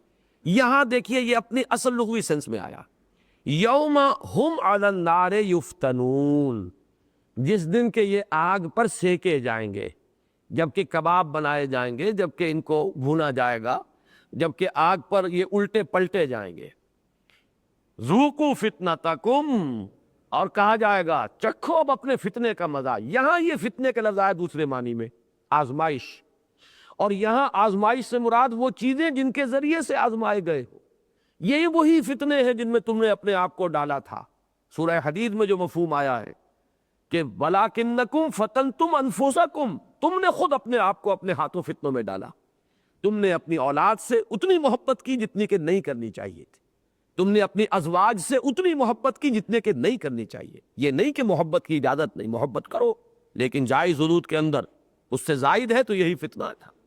تم نے مال سے وہ محبت کی اور اتنا اسے اپنے دل کے اندر جگہ دی جتنی کہ تمہیں نہیں دینی چاہیے تھی، اس لیے کہ مال ہی کی محبت ذرا حد سے تجاوز کرے تو یہی سب سے بڑا فتنہ ہے۔ تو اسی لیے فرمایا گیا انما اموالکم واولادکم فتنہ، تمہارے اموال اور تمہاری اولاد ہی تو تمہارا فتنہ ہے، اور فتنہ کوئی باہر سے لانے کی ضرورت نہیں، انہی پر آزمائے جا رہے ہو۔ ان میں سے ہر چیز جو ہے ایک امتحانی پرچہ ہے جس کا جواب تم اپنے طرز عمل سے لکھ رہے ہو۔ اب یہاں جو کہا گیا اب اپنے فتنے کو چکھو، تو جن فتنوں میں تم نے اپنے آپ کو ڈالا یہ وہی تپش ہے، اس وقت تم نے خود یہ جنریٹ کی ہے، یہ ہیٹ اپنے ہاتھوں، اس وقت یہ ظاہر نہیں ہوئی تھی، اب ظاہر ہو گئی۔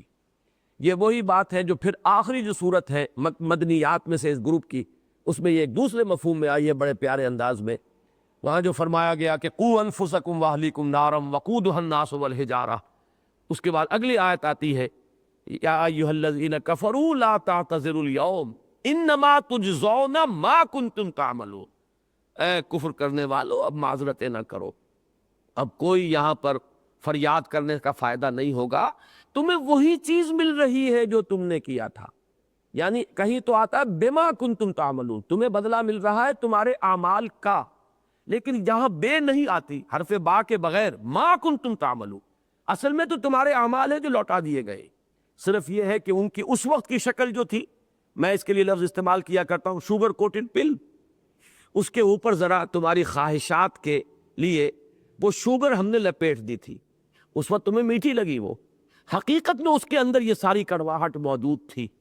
تم نے اگر اپنی خواہشات کی پیروی کی، تم نے شہوات کی پیروی کی، بڑی لذتیں حاصل کی، بڑی سینشول گریٹیفیکیشن جو ہے وہ تمہیں ملی، بڑی تمہیں جو ہے اپنی نفسانی جو ہے آسودگی حاصل ہوئی، لیکن یہ سب کچھ جو تھی یہ شوگر کوٹنگ تھی، اصل میں اس کے اندر یہ سب کچھ مضمر تھا، وہ اب اوپر کی شوگر جو ہے وہ اتر گئی ہے، اور یہ کڑواہٹ جو اب محسوس کر رہے ہیں، یہ تلخی، یہ اصل میں وہ تمہارے اعمال ہیں، ان کی اصل حقیقت ہے۔ یہ تپش ان کے اندر تھی، جیسے کہ آتا ہے جو لوگ یتیموں کا مال ہڑپ کرتے ہیں، ما یاکلون فی بطونہم الا النار، وہ اپنے پیٹوں کے اندر بھر رہے آگ، لیکن وہ آگ یہاں ظاہر نہیں ہوتی، وہ آگ ہے لیکن اس کا ظہور جو ہے وہ آخرت میں ہوگا۔ تو فرمایا ذوقوا فتنتکم، اب چکھو اپنے اس فتنے کا مزہ، جس فتنے میں تم نے اپنے آپ کو ڈالا، جس میں اپنے آپ کو زیادہ مشغول کر کے تم نے اپنی تباہی کا سامان خود فراہم کیا۔ ھذا الذی کنتم بہ تستعجلون، یہ ہے وہ چیز جس کی تم جلدی مچایا کرتے تھے۔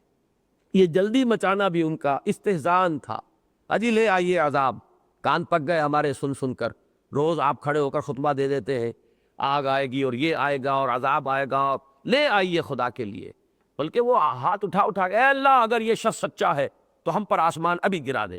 ایسی واقعات موجود ہیں، غالباً نضر ابن حارث کا واقعہ ہی کہ اس نے کھڑے ہو کر یہ دعا کی اے اللہ، اور اس کا اصل میں کیا یعنی وجہ کیا تھی؟ وہ اپنے عوام پر اثر ڈالنا چاہتے تھے کہ یہ سچے نہیں ہیں، اگر یہ سچے ہو محمد صلی اللہ علیہ وسلم تو دیکھو ہم تو پکار رہے اللہ کو کہ اے اللہ اگر یہ سچے ہیں تو ہم پر آسمان کا ٹکڑا گرا دے اور ہمیں ہلاک کر دے۔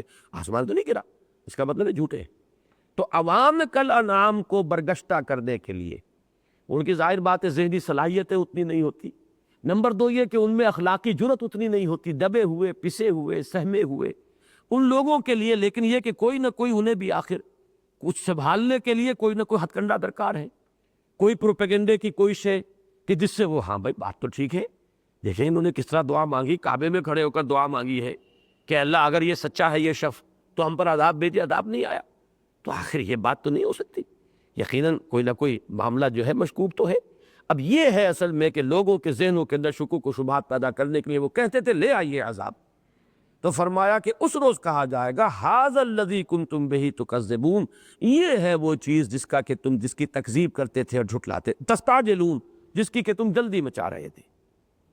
ان المتقین فی جنات وعیون آخذین ما آتاہم ربہم انہم کانوا قبل ذلک محسنین. اب یہ چونکہ عام اصول ہے قرآن مجید کا، فوری تقابل، سائملٹینیس کنٹراسٹ. جہاں آئے گا اہل جہنم کا ذکر وہیں اہل جنت کا ذکر ساتھ آ جائے گا، تاکہ تقابل ہو جائے فوری طور پر کہ یہ دو انجام ہیں. ایک انجام وہ ہے، ایک انجام یہ ہے. جس کے اندر بھی کوئی مادہ موجود ہے اصلاح پذیری کا، وہ اس دوسرے انجام کی طرف لپکے، وہ کمر کسے، ہمت اپنی مشتبہ کرے اور اس راستے پر چلنے کے لیے ارادہ کرے. ان المتقین فی جنات وعیون، یقیناً جو متقی لوگ ہیں، تقویٰ کرنے والے، وہ باغات میں ہوں گے اور چشموں میں ہوں گے. یہ جنت کی تعبیر کہ وہ جنات تجری من تحتها الانہار، جن کے نیچے یا جن کے دامن میں ندیاں بہتی ہوں گی. تو یہاں پر ان کو بجائے اس انداز کے فی جنات وعیون، وہ ہوں گے باغات میں اور چشموں میں. آخذین ما آتاہم ربہم. اب یہ ما آتاہم ربہم سابقہ صورت میں اس کی کچھ تفصیل آئی ہے. یہاں یہ ہے کہ بس ایک اجمالی ذکر، ما آتاہم ربہم، جو بھی ان کا رب انہیں دے گا اسے بسر شکریہ قبول کر رہے ہوں گے. آخذین، اخذا لینا، لیکن اخذا کا لفظ آتا ہے مضبوطی سے لینا. اس میں اصل میں جو ہے شکریہ کا تشکر کا انداز ہے. ایک ہے آپ شان استغنا کا ذکر کا مظاہرہ کریں، کوئی کسی کو آپ کو کچھ دے رہا ہے اور آپ لے تو رہے ہیں لیکن بڑے استغنائی شان کے ساتھ. اس کی بجائے اہتمام سے اللہ کا شکر ادا کرتے ہوئے، اس نعمت کی قدر کرتے ہوئے. آخذین، ظاہر بات ہے جہاں یہ کیفیت ہوگی وہاں آدمی جو چیز دی جا رہی ہے اسے بڑے ادب کے ساتھ دے گا، سنبھالے گا. اور جو اگر شان استغنا کا اظہار لیا، لے کر یہاں رکھ دیا، ٹھیک ہے جی ہے دے دیا آپ نے، کوئی ایسی بات نہیں ہے، کوئی ہماری نگاہ میں اس کی خاص قدر و قیمت نہیں. وہ اور انداز ہے یہاں لفظ اخذ لا کر وہ پوری کیفیت کے لیے جسے آپ کہتے ہیں ورڈ پکچر، تصویر لفظی، ایک لفظ کے اندر ہی وہ پورا جو ہے نقشہ آ جائے. آخذین ما آتاہم ربہم، لے رہے ہوں گے بسط شکریہ، بسط ادب ہر وہ چیز جو ان کا رب انہیں دے گا. ما آتاہم ربہم. اب اس میں کسی تفصیل کا یہاں نہ موقع ہے، کم سے کم دو باتیں ذہن میں رکھیے. قرآن مجید نے بارہا لدینا مزید، ایک تو یہ کہ جو کچھ بھی تم مانگو گے حاضر کر دیا جائے گا. پھر یہ کہ جو کچھ تمہارے نفس میں تقاضے ہم نے رکھے ہیں ان سب کی بھرپور تسکین کا سامان تو پہلے سے ہوگا، یہ تو پہلا قدم ہے. پھر جو مانگو گے دے دیا جائے گا. اور پھر اور بہت کچھ ہے ہمارے پاس جس کا تمہیں سان گمان بھی نہیں، جس کے بارے میں فرمایا ما لا عین رات ولا اذن سمعت وما خطر علی قلب بشر. ظاہر بات ہے کہ جب تین شرطیں پوری ہو جائیں، جو نہ کسی آنکھ نے دیکھا، نہ کسی کان نے سنا، نہ کسی کے دل پر اس کا خیال بھی وارد ہوا، تو مانگے گے کیسے اس کو؟ تو معلوم ہوا یہ تیسرا لیول ہے. پہلا لیول کیا ہے نعمتوں کا، کہ جو تمہارے نفس کے تقاضے ہیں بھرپور تسکین کا سامان. نمبر دو، اب ہر شخص اپنی ذہنی سطح کے اعتبار سے مانگو جو مانگتے ہو. اس میں ہر شخص کی اپنی سطح بروئے کار آئے گی، جو اس کی سطح اسی کے اعتبار سے مانگے گا. اور تیسری سطح یہ ہے وَلَدَيْنَا مَزِيدٌ، اور بہت کچھ ہے ہمارے پاس جس کا تم تصور تک نہیں کر سکتے. تو یہاں اس سب کو جمع کر لیا. آخذین ما آتاہم ربہم انہم کانوا قبل ذالک محسنین.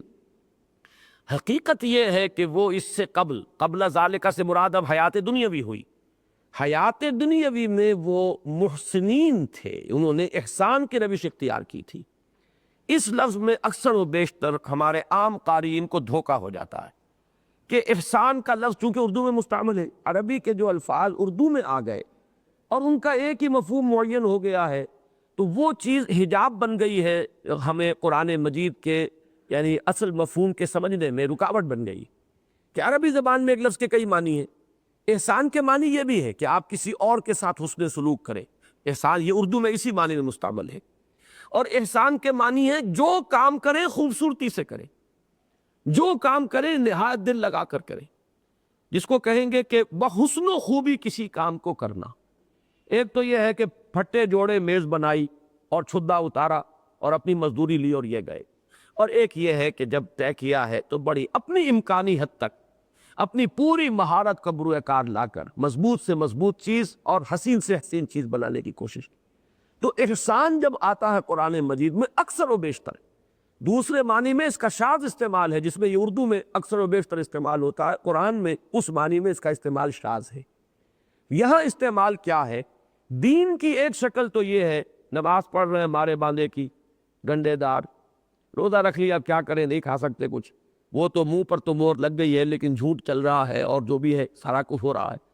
ایک یہ ہے کہ انسان جو کام کر رہا ہے انتہائی خوبصورتی سے کرے، نہایت ہی حسن و خوبی سے ایک ایک چیز کے حقوق کو ادا کرنے کی کوشش کرے۔ تو یہ اس اعتبار سے یہ ہمارے دین میں جو 3 لیول معین ہوئے ہیں ان میں بلند ترین لیول ہے۔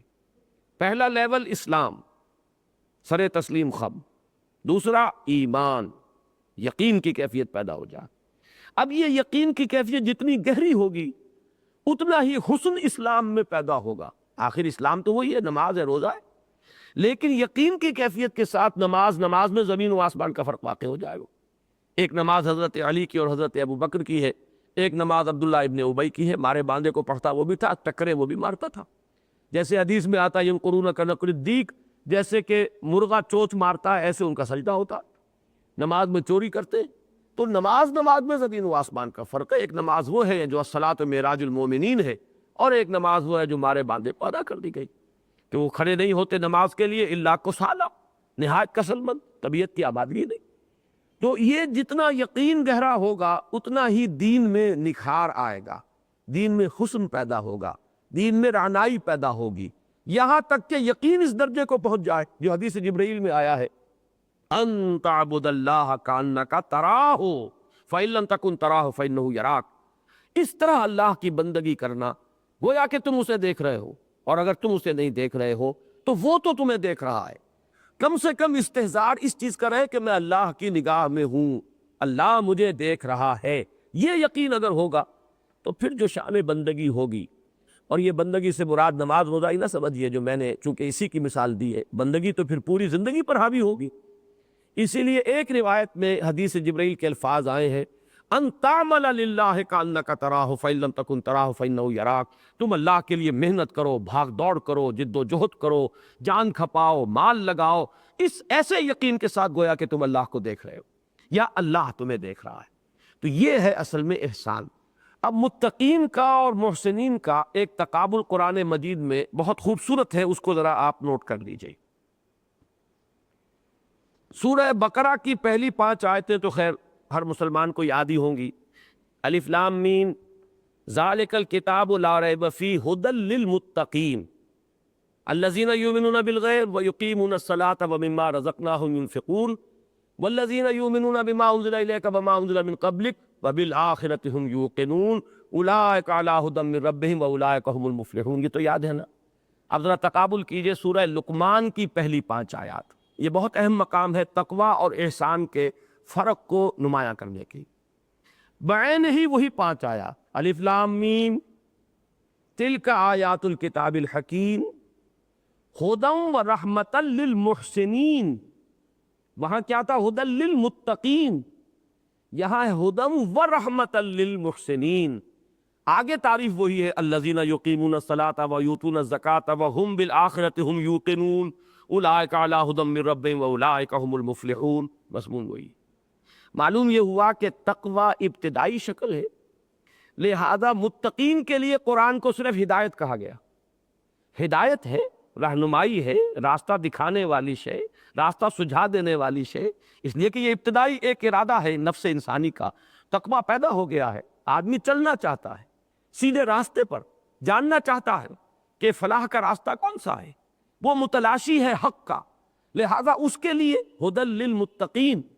لیکن جو تقوی پر چلتے چلتے مرتبہ احسان پر فائز ہو گیا اس کے لیے یہی قرآن ہدم و رحمت للمحسنین. یہ قرآن اب اس کے لیے صرف ہدایت نہیں، رحمت خداوندی کا مظہر عطم بن گیا. یہ ہدایت ہے اور رحمت ہے محسنین کے حق میں. تو متقین در حقیقت ایک سفر کا نقطہ آغاز تعبیر کرنے کے لیے موزوں ترین لفظ ہے، اور محسنین اسی کی جو انتہائی منزل ہے اس کی تعبیر کے لیے قرآن مجید کی اصطلاح ہے. تو تقوی اور احسان کے مابین اس تعلق کو اچھی طرح سمجھیے، اور قرآن مجید میں ایک اور مقام سے اسے اور زیادہ سمجھ لیجئے. یہ ہے سورہ مائدہ کی آیت نمبر 93، 12ویں رکوع کی آخری آیت. وہاں مضمون یہ ہے، بہت مرتبہ اس کا پہلے تو حوالہ ہوا ہے، اب بہت عرصہ گزر گیا ہے کہ ہمارا وہ تسلسل والا درس نہیں تھا، تو بہت سے لوگوں کے لیے شاید اس وقت اس کی یاد دہانی مفید ہو. بحث وہاں یہ چل رہی ہے کہ لوگوں کو بڑا جب شراب کی حرمت کا حکم آ گیا تو اب ایک تشویش ہوئی کہ ہمیں تو 50 سال ہو گئے پیتے ہوئے، یہ اتنی ہی خبیث شے تھی تو ہمارے تو ہڈیوں میں رچی بسی ہوئی ہے، اب اس کے اثرات کیسے زائل ہوں گے؟ جیسے تحویل قبلہ کے بعد تشویش ہوئی تھی کہ ہم لوگ نمازیں پڑھتے رہے، 16 مہینے کی نمازیں تو گئی، پھر غلط قبلے کی طرف تھی. یا جو اس دوران میں فوت ہو گئے ان کا کیا بنے گا؟ وہ تو غریب غلط نمازیں پڑھتے ہوئے چلے گئے. تو اس کی بھی کہا گیا تھا، وہاں پہ تسلی دی گئی تھی، ما کان اللہ لیضیع ایمانکم، اللہ تمہارے ایمان کا ضائع کرنے والا نہیں ہے. اس وقت حکم وہ تھا، وہ نماز درست تھی جو ادھر رک کر کے نماز پڑھی گئی، اور اب حکم یہ ہے اب ادھر رک کرو گے. اصل شے تو حکم ہے، حکم کے غلام بنو، کسی شے کے غلام نہ بنو، حکم کے غلام. اللہ کا حکم، اللہ کے رسول کا حکم. مشرق کا کہے مشرق قبول کرو، مغرب کا کہے مغرب قبول کرو. یہی تو در حقیقت ثبوت ہے تمہارے اللہ پر ایمان اور رسول پر ایمان کا.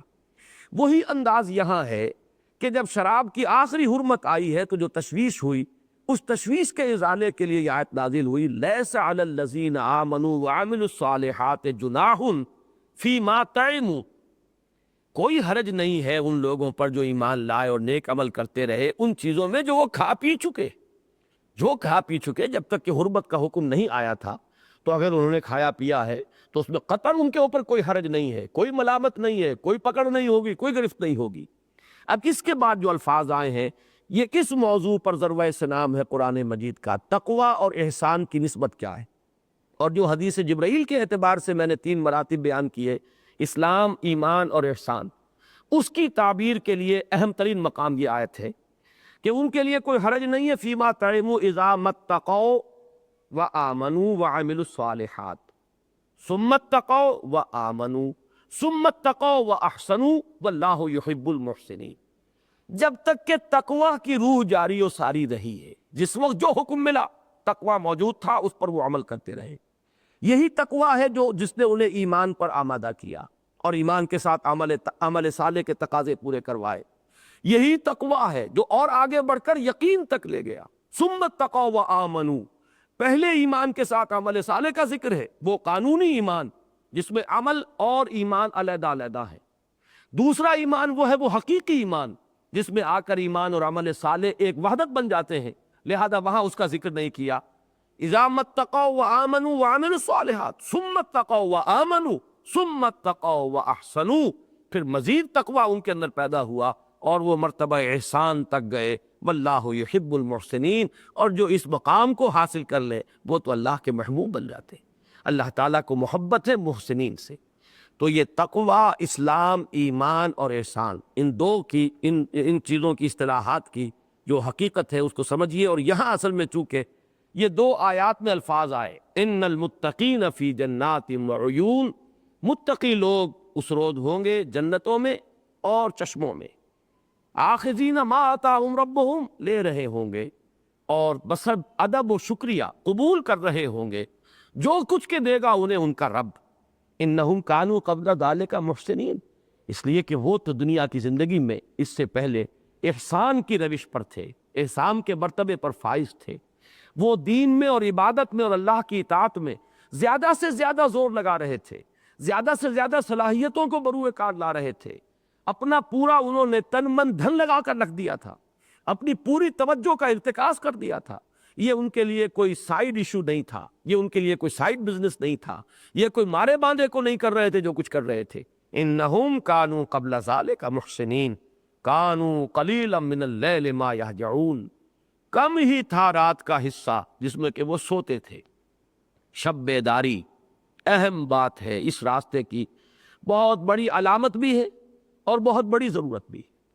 واقعہ یہ ہے کہ اس کا اب وہ سورہ مزمل کی ابتدائی آیات کا حوالہ کافی ہو جائے گا، خود حضور صلی اللہ علیہ وسلم سے وہ مشقت کرائی گئی ہے، تو کوئی اور شخص وہ اپنے آپ کو اس سے بری سمجھے یا اس سے مستثنیٰ سمجھے تو مغالطے میں۔ کانوا قلیلا من اللیل ما یہجعون، وہ رات کے وقت جیسا کہ سورہ فرقان میں آیا ہے، والذین یبیتون لربہم سجدا وقیاما، جیسے کہ حدیث میں آتا ہے کہ چونک جاتے تھے حضور، ذرا تھوڑی دیر کے لیے آرام فرماتے تھے، اس کے بعد چونکتے تھے، پھر کھڑے ہو جاتے تھے، پھر تھوڑی دیر آرام فرماتے تھے، پھر کھڑے ہو جاتے۔ رات حضور کی اس کیفیت میں گزرتی تھی۔ ایک ہے تعین کے ساتھ تہجد، حضور کا جو زندگی کا آخری دور ہے اس میں تو محسوس ہوتا ہے کہ وہ تعین کے ساتھ تہجد کی والی بات جو ہے وہ تھی، اگرچہ وہ تہجد بھی کتنی کتنی طویل ہوتی تھی، اس میں ظاہر بات ہے کمی بیشی ہوتی رہتی تھی، یہ ہر وقت کی بات نہیں ہے، لیکن اس کی ایک انتہائی مثال وہ بھی ہے کہ ایک رکعت میں سورہ بقرہ، سورہ آل عمران، سورہ نساء، 5.25 پارے حضور نے ایک رکعت میں پڑھے، تو یہ بھی ہے۔ اس طریقے سے بھی حضور، پھر ایسا بھی ہے کہ آپ جو ہے وہ مختصر نماز بھی جو ہے وہ 11 رکعت جو آپ کا معمول بن گئی تھی، لیکن ایک نقشہ اور بھی ہے، اور وہ میں سمجھتا ہوں کہ وہ ابتدائی دور کا نقشہ ہے کہ حضور ذرا کچھ تکان طاری ہوئی، کچھ طبیعت کے اندر اگر کوئی ایسی کیفیت محسوس ہوئی، ذرا آرام کیا، پھر چونک کر اٹھے، پھر کھڑے ہو گئے، پھر اللہ کے سامنے سربسجود ہے یا قیام میں کھڑے ہوئے ہیں، قنوت کی کیفیت ہے، تو وہ ہے یبیتون لربہم سجدا وقیاما، جو راتیں بسر کرتے ہیں اپنے رب کے لیے سجدہ ریز ہو کر یا کھڑے رہ کر۔ تو کانوا قلیلا من اللیل ما یہجعون، یہ ان لوگوں کا حال یہ تھا کہ رات کا کم ہی حصہ ہوتا تھا جس میں کہ وہ سوتے تھے۔ اس میں بھی وہی بات ہو جائے گی کہ تو سورہ مزمل کی آیات میں ہے کہ الا قلیلا کے 2 مفہوم لیے گئے ہیں، کسی شب نہ ہو سکے تو کوئی بات نہیں، اور یہ کہ رات کا کوئی حصہ مستثنیٰ کر دیا جائے تو کوئی بات نہیں۔ تو یہاں بھی یہ کہ شاذ ہی راتیں ہوتی تھی جن میں کہ وہ مکمل سوتے ہوں، اکثر و بیشتر ان کی راتیں گزرتی تھیں اپنے رب کے سامنے سجدہ ریز ہو کر، اور یا یہ کہ رات کا تھوڑا ہی حصہ ہوتا تھا جس میں کہ وہ سوتے تھے، اکثر و بیشتر حصہ رات کا جو ہے وہ اپنے رب کے سامنے عبادت کرتے ہوئے گزرتا تھا۔ کانوا قلیلا من اللیل ما یہجعون وبالاسحار ہم یستغفرون، اور سحر کے وقت وہ پھر استغفار کرتے تھے۔ ایک عجیب ہے یہاں پر ربط اور تعلق کہ رات اس کیفیت میں گزار کر بھی، ایک تو شکل یہ کہ غرہ پیدا ہو جائے، غرور، دیکھو جی ساری رات گزاری، آج تو بڑا فضل ہو گیا اللہ کا، چاہے وہ کہہ رہے ہیں فضل و کرم ہی، لیکن اس میں بھی اپنے نفس کی ایک تکبر کی اور غرور کی آمیزش ہو گئی۔ ایک یہ ہے کہ پھر مزید اللہ سے استغفار، اے اللہ جو کچھ ہم نے کیا ہے یہ نقائص سے پر ہے، ہماری نماز، ہمارا یہ سجدہ، نہ معلوم ہمارے اس میں کیا کیا کوتاہیاں رہی ہوں، ہم نے جو بھی خدمت کی ہے نہ معلوم اس میں کس کس پہلو سے ہماری کمی رہ گئی ہے، تو پروردگار تو ہی ہے کہ جو درگزر فرمانے والا ہے، تو ہی اس ہدیہ عبادت کو قبول فرمانے والا ہے، شرف قبول عطا فرمانے والا ہے، اور وہ اس کے بغیر ممکن نہیں ہے کہ ہماری کوتاہیوں سے درگزر فرمائے، ہماری خامیوں کی پردہ پوشی کرے۔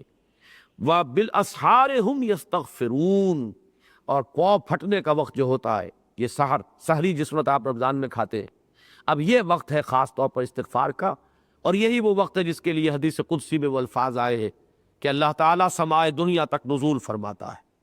اس نزول کی کیفیت ہمیں نہیں معلوم، کیفیت مجہول ہے، نزول معلوم ہے۔ جب حدیث میں آیا ہے تو لازماً نزول ہے، لیکن نزول کی کیفیت کیا ہے وہ ہم نہیں جانتے۔ لیکن اس وقت پھر اللہ تعالیٰ کی طرف سے یہ ندا ہوتی ہے کہ حل من مستغفر فاغفر لہ، حل من سائل فاعطیہ، ہے کوئی مانگنے والا کہ میں اسے دوں، رحمت خداوندی گویا کہ جوش میں ہوتی ہے کوئی استغفار کرنے والا کہ میں اسے بخش دوں، یہ وہ کیفیت ہے۔ وبالاسحار ہم یستغفرون وفی اموالہم حق للسائل والمحروم، اور ان کے بالوں میں حق ہے، سائل کا بھی محروم کا بھی۔ سائل سوال کرنے والا بالکل واضح ہے کہ جو مانگ رہا ہے، محروم جو ہے اس لفظ کی اصل حقیقت کو سمجھ لینا چاہیے محروم کا ترجمہ ہمارے بعض مترجمین نے، مثلاً خود مولانا محمود حسن صاحب نے، ہارا ہوا کیا ہے، ہارا ہوا انسان۔ محروم کے لفظ میں یہ خود بخود چیز مضمر ہے کہ کسی کے پاس پہلے کچھ تھا اب نہیں رہا، کہیں کاروبار میں بہت بڑا گھاٹا ہو گیا، کہیں کوئی اور حادثہ ہو گیا۔ یہ جو انسان ہوتا ہے، اب خاص طور پر چونکہ اس کی ایک حیثیت رہی ہوتی ہے، لہذا اس میں وہ عزت نفس کا مادہ ہے کہ وہ ہاتھ بھی کسی کے سامنے نہیں پھیلا سکتا۔ پھر یہ کہ اس کی وہ شرافت اور اس کی وہ سفید پوشی جو ہے وہ بھی لوگوں کے مغالطے کا سبب بنتی ہے، کہ ظاہر بات ہے کہ وہ لا یسلون الناس الحافا۔ تو یہ محروم کے لفظ میں بھی وہ کیفیت ہے جس کا ذکر سورہ بقرہ میں ہوا ہے، کہ جو لوگ اس لیے کہ وہ اللہ کے دین کے کام میں گھر گئے ہیں، احسروا فی سبیل اللہ، ان کا بھی معاملہ یہ ہوتا ہے کہ وہ مانگنے والے نہیں ہوتے، لا یسلون الناس الحافا، وہ لگ لپٹ کر لوگوں سے مانگتے تو نہیں۔ تو اس لیے فرمایا گیا کہ تمہارے انفاق فی سبیل اللہ کا اولین جو مستحق ہے کہ ڈھونڈ ڈھونڈ کے تلاش کرو کون ہے اس طرح کا انسان کہ جو لگا ہوا ہے صرف اللہ کے دین کی خدمت میں، اس لیے وہ زمین میں بھاگ دوڑ اور اپنی معاشی جد و جہد نہیں کر پا رہا، تو اس کی کوئی ضرورت ہو تو تم پورا کرو۔ ایک وہ، اور ایک یہ ایسے لوگ جو کسی وقت صاحب حیثیت رہے تھے، لیکن کسی اچانک حادثے سے ان کی کیفیت جو ہے ایسی ایک دم پلٹی ہے کہ وہ محروم ہو گئے۔ تو یہ اس لفظ کی جو اصل حقیقت ہے اس کے اندر مضمر ہے۔ تو فی اموالہم حق للسائل والمحروم، ان کے اموال میں حق ہے۔ لفظ حق پر پہلے گفتگو ہوئی ہے بہت مرتبہ، یہاں بھی پھر اس کو نوٹ کر لیجئے کہ یہ ایک ہے خیرات دینے کا انداز، ایک ہے ادائے حق کا انداز، زمین و آسمان کا فرق ہے۔ آپ کے اولاد کے آپ پر حقوق ہیں، جب آپ اولاد پر کچھ خرچ کرتے ہیں تو خیرات سمجھ کر نہیں کرتے۔ آپ کے والدین کے آپ پر حقوق ہیں، اگر والدین پر کچھ خرچ کرتے ہیں تو خیرات سمجھ کر نہیں کرتے۔ بیوی کا حق ہے، اگر آپ اس پر خرچ کرتے ہیں تو وہ کوئی اس کو خیرات نہیں دیتے۔ اسی طریقے سے جو اصل میں اللہ کے محسنین کے مقام پر پہنچے ہوئے جو لوگ ہیں، ان کا انداز جو ہے انفاق فی سبیل اللہ میں اور کسی کی مدد میں اور کسی سے تعاون میں، وہ خیرات کا نہیں ہے، بلکہ وہ ایسے دیتے ہیں جیسے کہ اسے حق سمجھ رہے ہیں۔ یہ شے انہی کی تھی، میرے مال میں یہ قدر زائد کے طور پر رکھ کر صرف مجھے آزمایا گیا ہے، میرا امتحان لیا گیا ہے، حق انہی کا تھا، میں نے پہنچا دیا، تو ان کا احسان ہے کہ انہوں نے اپنے اس حق کو قبول کر کے مجھے اس بوجھ سے، اس امانت کے بوجھ سے نجات دلا دی۔ یہ انداز بالکل مختلف ہے اس انداز سے جس میں کہ وہ پیسہ کر کے، وہ ڈبیا میں بہت سے پیسے رکھ کر، وہ ظاہر بات ہے کہ وہ تو ایک مزدوری ہے، پروفیشن ہے، جو آ رہا ہے ایک ایک پیسہ اب آپ اس کو دے رہے ہیں، یا اب جو ہے وہ 10 پیسے ہو گئے ہوں گے یا چونی ہو گئی، جو بھی ہے، لیکن یہ کہ وہ بالکل مختلف شے ہے، وہ اسلام اسے ہرگز پسند نہیں کرتا، اور وہ تو در حقیقت انسٹیٹیوشن بیگری جو ہے اس کو پرپیچویٹ کرنا اور اسے دوام بخشنے کے مترادف ہے، اس سے تو بچنا چاہیے۔ وَفِي أَمْوَالِهِمْ حَقٌّ لِلسَّائِلِ وَالْمَحْرُومِ وَفِي الْأَرْضِ آيَاتٌ لِلْمُوقِنِينَ، اور زمین میں یقین کرنے والوں کے لیے آیات ہیں۔ وہ کیا آیات ہیں؟ یہ سورہ قاف کے اندر بڑی تفصیل سے ہم پڑھ چکے ہیں، سورہ طور میں پھر آگے آ جائیں گے، یہی کہ یہ زمین مردہ ہوتی ہے، بارش برستی ہے پھر زندہ ہو جاتی ہے، سال میں 3 مرتبہ یہ منظر تمہاری نگاہوں کے سامنے آتا ہے، ہوش مندو، پھر بھی تمہاری سمجھ میں نہیں آ رہا۔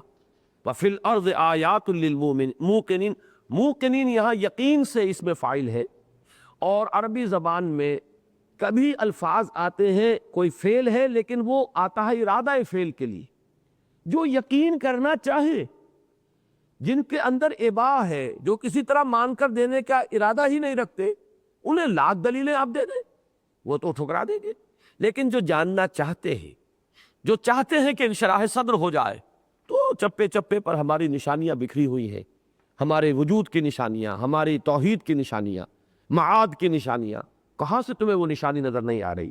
وَفِي الْأَرْضِ آیَاتٌ لِلْمُوقِنِينَ وَفِي أَنفُسِكُمْ أَفَلَا تُبْصِرُونَ، اور صرف زمین ہی میں نہیں، تمہارے اپنے جانوں کے اندر ہے نشانیاں موجود، تو کیا تم دیکھتے نہیں ہو؟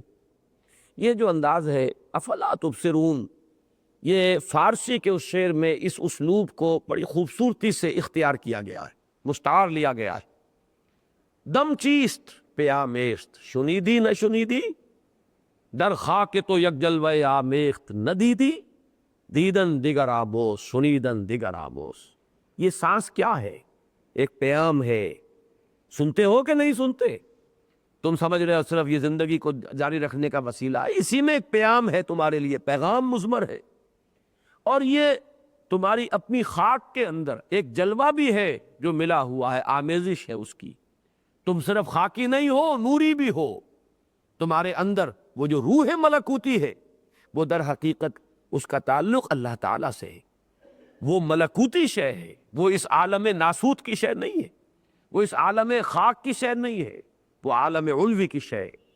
در خاک تو یک جلوہ آمیخت، تمہاری اسی خاک کے اندر ایک جلوہ بھی ہے، ایک نورانیت بھی ہے جو گندھا ہوا ہے، ملا ہوا ہے، آمیزش کیا ہوا ہے۔ ندیدی دیکھتے نہیں ہو، تمہاری آنکھیں جو ہے اس حقیقت کو نہیں دیکھ پا رہی۔ دیدن دیگر آموز، شنیدن دیگر آموز، ذرا دوسری قسم کا دیکھنا سیکھو اور دوسری قسم کا سننا سیکھو۔ اگر دوسری قسم کا سننا تمہیں نصیب ہو جائے تو یہ سانس تمہارے لیے پیغام ہے، اور دوسری قسم کا دیکھنا نصیب ہو جائے تو تمہیں اپنے اندر ایک جلوہ ربانی نظر آئے گا، وہی جس کو تعبیر کیا گیا اس حدیث قدسی میں، اگرچہ روایتاً محدثین کے نزدیک وہ اعتبار کے قابل نہیں ہے، لیکن چونکہ دوسری احادیث کے مضامین سے اس کی ایک تائید اور تقویت ہوتی ہے، اس لیے ہمارے بہت سے مفسرین نے، یہاں تک کہ علامہ آلوسی نے اس کو قبول کیا ہے، نقل کیا ہے کہ میں، اللہ تعالیٰ فرماتا ہے، حدیث قدسی ہے کہ میں لم یسانی ارضی ولا سمائی ولکن یسانی قلب عبد المومن، میں نہ آسمانوں میں سما سکتا ہوں نہ زمین میں سما سکتا ہوں، ہاں اپنے بندے مومن کے دل میں سما جاتا ہوں۔ من نہ گنجم در زمین و آسماں لے گنجم در دل مومن آیا، میں زمین و آسمان میں نہیں سما سکتا لیکن مومن کے دل میں سما جاتا ہوں۔ تو ہے تمہارے اندر کچھ، اب اسی کو آپ نوٹ کریں گے اگر قرآن سے اس کو لے تو سورہ قیامہ، چونکہ اس سورت کے مضامین میں بار بار میں اس کا حوالہ دے رہا ہوں، اس میں جس چیز کی قسم کھائی گئی وہ کیا ہے؟ لا اقسم بیوم القیامہ ولا اقسم بالنفس اللوامہ، یہ نفس لوامہ تمہارے اپنے اندر ہے۔ کوئی برا کام کرتے ہو، کوئی چیز اندر سے ملامت کرتی ہے کہ نہیں کرتی؟ اگر نیکی نیکی نہیں، بدی بدی نہیں، کوئی جزا نہیں، کوئی سزا نہیں، تو یہ کیا چیز ہے اندر تمہارے؟ کیا تم اس کا انکار کر سکتے؟ یہ تو وجود جو ہے اس کا تمہارے وجود کے اندر دلیل ہے قیامت کی، دلیل ہے اس کی کہ خیر خیر ہے، شر شر ہے، نیکی نیکی ہے، بدی بدی ہے۔ اور اگر تم یہ اس قاعدے کو مانتے ہو کہ گندم از گندم بے رویت، جو سے جو، گندم سے گندم اگتی ہے اور جو سے جو، تو نیکی سے نیکی اور بدی سے بدی وجود میں آنی چاہیے۔ تو گویا کہ ایک تمہارا مشاہدہ اندر کا کہ کوئی شے اندر ہے جو تمہیں بتاتی ہے یہ خیر ہے، یہ شر ہے، یہ تم نے برا کیا، یہ تم نے اچھا کیا۔ اچھا کرتے ہو تو انبساط حاصل ہوتا ہے، خوشی حاصل ہوتی ہے، برا کرتے ہو انقباض ہو جاتا ہے، اندر ہی سے کوئی چیز پکڑ لیتی ہے تمہیں، کیا کیا تم نے، تمہیں نہیں کرنا چاہیے۔ چنانچہ اسی کو حضور نے ایمان کی علامت اور دلیل قرار دیا ہے۔ اذا ساعت کا سیئتک وسرت کا حسنتک فانت مومن، جب تمہیں کوئی اچھا کام کر کے خوشی ہو، انشراح، انبساط ہو، اور کوئی برا کام کر بیٹھے ہو تو تمہیں انقباض ہو جائے، برا لگے کہ تم نے کیوں کیا، تو جان لو کہ تم مومن ہو، ایمان ہے تب ہے نا یہ، تو یہ تو علامت ہے، دلیل ہے ایمان کی۔ تو اندر کا یہ مشاہدہ اور منطق کی وہ دلیل کہ گندم از گندم بے رویا جو سے جو، اس صغرا کبرا کو جوڑو تو قیامت کی دلیل تمہارے سامنے موجود ہے۔ تو یہ فرمایا وفی انفسکم افلا تبصرون، نہ صرف یہ کہ آفاقی اور عرضی آیات ہے، تمہارے اپنے اندر آیات موجود ہیں۔ وفی السماء رزقکم وما توعدون، اور آسمان پر یا بلندی پر تمہارا رزق بھی ہے اور وہ شے بھی ہے کہ جس کی تمہیں دھمکی دی جا رہی ہے۔ یہ بات چونکہ پہلے بیان ہو چکی ہے لہذا اب وضاحت کی ضرورت نہیں۔ یہی بارش برستا ہے، تمہارے لیے رزق کا ذریعہ بنتا ہے، یہی پانی گرتا ہے بلندی سے بارش کی شکل میں، اور فصلیں اگتی ہیں، گندم ملتی ہے، چاول تمہارے اگتے ہیں، سب کچھ ہوتا ہے، یہ تمہارا رزق ہے۔ اسی میں تمہاری ہلاکت کا سامان بھی مضمر ہے، وہی ہے کہ جو بماء منہمر، آگے آئے گا سورہ قمر میں، جب حضرت نوح کی قوم پر عذاب آیا ہے تو ایک طرف تو یہ ہے کہ زمین میں کوئی ایک سوتا پھوٹا ہے، اندر سے پانی ابلا، اور ایک بماء منہمر، چھاجوں پانی برسنا شروع ہوا ہے آسمان سے، اور یہ دونوں پانی مل گئے، آسمان سے برسنے والا پانی اور زمین کے اندر سے ابلنے والا پانی، اور پوری قوم کو غرق کر کے رکھ دی۔ تو وہ کہاں سے ہے؟ انہی قواعد فطرت میں، انہی عناصر طبیعیہ میں، انہی مظاہر قدرت میں وہ سب کچھ موجود ہے، اسی میں تمہارا رزق بھی مضمر ہے، اسی میں تمہاری ہلاکت اور بربادی اور تباہی بھی مضمر ہے۔ اس میں وہ حدیث بھی، اگرچہ اس کے عربی الفاظ مجھے یاد نہیں ہے، لیکن مفہوم ہے یہ کہ حضور نے فرمایا کہ ہر لقمہ جو انسان کے حلق سے اترتا ہے وہ اللہ سے اذن کا طالب ہوتا ہے کہ میں تیرے اس بندے کے حق میں اس وقت غذا کا کام دوں یا زہر بن کر لڑوں، ہوتا یہ بھی اللہ کا فیصلہ۔ وہی اعلیٰ ترین کھانے ہے جس کے بعد جو ہے ہیضہ ہوتا ہے اور آدمی کی جان پر بنتی ہے، اور وہی چیز ہے جو انسان کے لیے کسی وقت وہ اس کی توانائی کا سبب بنتی ہے۔ تو یہ چیز نظر تو نہیں آتی، ٹھیک ہے آپ نے جراثیم تلاش کر لیے، لیکن وہ جراثیم بھی تو کسی کے حکم کے پابند ہے۔ وہی جراثیم ہے، کسی وقت آپ کی اپنی قوت اتنی ہوتی ہے کہ وہ کچھ اثر اپنا نہیں دکھا سکتے، اور کسی وقت وہ تھوڑی سی ڈوز ان کی جو ہے وہ موت کا پیغام اور اجل کا ایک فیصلہ بن جاتی ہے۔ تو فرمایا وَفِي السَّمَاءِ رِزْقُكُمْ وَمَا تُوعَدُونَ، آسمان میں تمہارے لیے رزق بھی ہے، بلندی پر ہم نے رکھا ہوا ہے، اور اسی میں وہ چیز بھی ہے جس کی تمہیں دھمکی سنائی جا رہی ہے۔ فَوَرَبِّ السَّمَاءِ وَالْأَرْضِ، آئے ہائے، اب یہاں آسمان اور زمین کو کیسے جوڑا ہے، تو قسم ہے اس رب کی جو آسمان کا بھی ہے اور زمین کا بھی ہے۔ ان دونوں میں ایک وحدت ہے، ایک توحید ہے، پستی اور بلندی مل کر ایک کام کرتے ہیں۔ آسمان سے یا بلندی سے پانی برستا ہے اور زمین اپنے خزانے نکال دیتی ہے۔ معلوم ہوا کہ کوئی ایک ہی رب ہے جس کا حکم چل رہا ہے آسمان پر بھی اور زمین پر بھی، ورنہ یہ کہ یہ قانون کس کا بنایا ہوا ہے؟ یہ جو توافق ہے ان کے مابین، آسمان اور زمین میں یہ موافقت، بلندی اور پستی کے اندر یہ باہمی موافقت ہے۔ معلوم ہوا کہ ایک ہی رب ہے ان کا، یہ نہیں ہے کہ آسمان کا رب کوئی اور ہو اور زمین کا کوئی رب اور ہو۔ فَوَرَبِّ السَّمَاءِ وَالْأَرْضِ، تو قسم ہے اس رب کی جو آسمان کا بھی ہے اور زمین کا بھی ہے۔ إِنَّهُ لَحَقٌّ مِثْلَ مَا أَنَّكُمْ تَنْطِقُونَ، انہو وہی ہے، ان الدین لواقع، یہ جزا و سزا، یہ وقوع قیامت، یہ بعث بعد الموت حق ہے، شدنی ہے، اٹل ہے، لازمی ہے، اس میں کوئی شک اور شبہ نہیں۔ بالکل ایسے جیسے کہ تم گفتگو کر رہے ہو۔ یہ گفتگو کرنا خاص طور پہ کیوں کہا گیا؟ جیسے تم بولتے ہو کہ اللہ تعالیٰ کا بھی ایک امر کن ہوتا ہے بڑے سے بڑے حکم کے لیے، اور تمہیں کچھ کن کہنے میں بھی تم اگر کن کہو گے تو نہ معلوم کتنی قواعد طبیعہ تمہارے اس میں آتی ہیں، اور کتنی قوتیں جو ہیں اور عناصر فطرت جو ہے کتنے سازگار ہو تو کہہ سکتے ہو، لیکن یہ ہے کہ اللہ کو اس کن کہنے میں بھی وہ وقت نہیں لگتا۔ اسی میں سورہ قمر کے آخر میں آئے گا وَمَا أَمْرُنَا إِلَّا وَاحِدَةٌ كَلَمْحٍ بِالْبَصَرِ، ہمارا امر اور ہمارا فیصلہ تو سوائے جیسے پلک جھپک گئی، نگاہ ادھر سے ادھر ہو گئی، اس سے زیادہ وقت نہیں لگتا اس میں۔ حالانکہ یہ بھی کوئی وقت لگتا ہے اس میں، لیکن یہ کہ آخر ہمیں سمجھانے کے لیے اور مثال کہاں سے لائیں؟ یا ہمارے محاورے میں پلک جھپکنا یہ بہت ہی قلیل مدت کے لیے، یا جیسے کوئی شخص بول دیا، زبان سے کوئی لفظ نکال دیا، اس میں کوئی اسے ایگزرشن نہیں ہوئی، اس سے زیادہ تشبیہ لائیں کہاں سے ہماری زبان میں؟ اور ظاہر بات ہے کہ ہماری مجبوری یہ ہے کہ اللہ تعالیٰ کو وہ عظیم اور ابدی حقائق، سرمدی حقائق، وہ ہماری زبان میں، ہماری منطق کے اندر ہمیں بتانے ہیں۔ لہذا تشبیہات جو ہیں ان کو ایسے پوری کی پوری جو ہے اللہ کے معاملات کے اوپر ہم عائد نہیں کر سکتے، منطبق نہیں کر سکتے۔ ہمارے کن کہنے میں بھی کچھ ہے، وقت لگا ہے، کچھ قوت سر کوئی ہے، اللہ کے کن کہنے میں بھی ان دونوں میں سے کوئی شے نہیں۔ ہماری پلک جھپکنے میں بھی کچھ وقت لگتا ہے، کچھ مدت سرک ہوتی ہے، نگاہ کے ادھر سے ادھر ہونے میں بھی کوئی وقت لگتا ہے، اللہ کے فیصلے میں یہ بھی نہیں ہے، لیکن ہماری تشبیہ و تمثیل کے لیے یہ فرمایا گیا۔ بارک اللہ لی ولکم فی القرآن العظیم ونفعنی وإیاکم بالآیات والذکر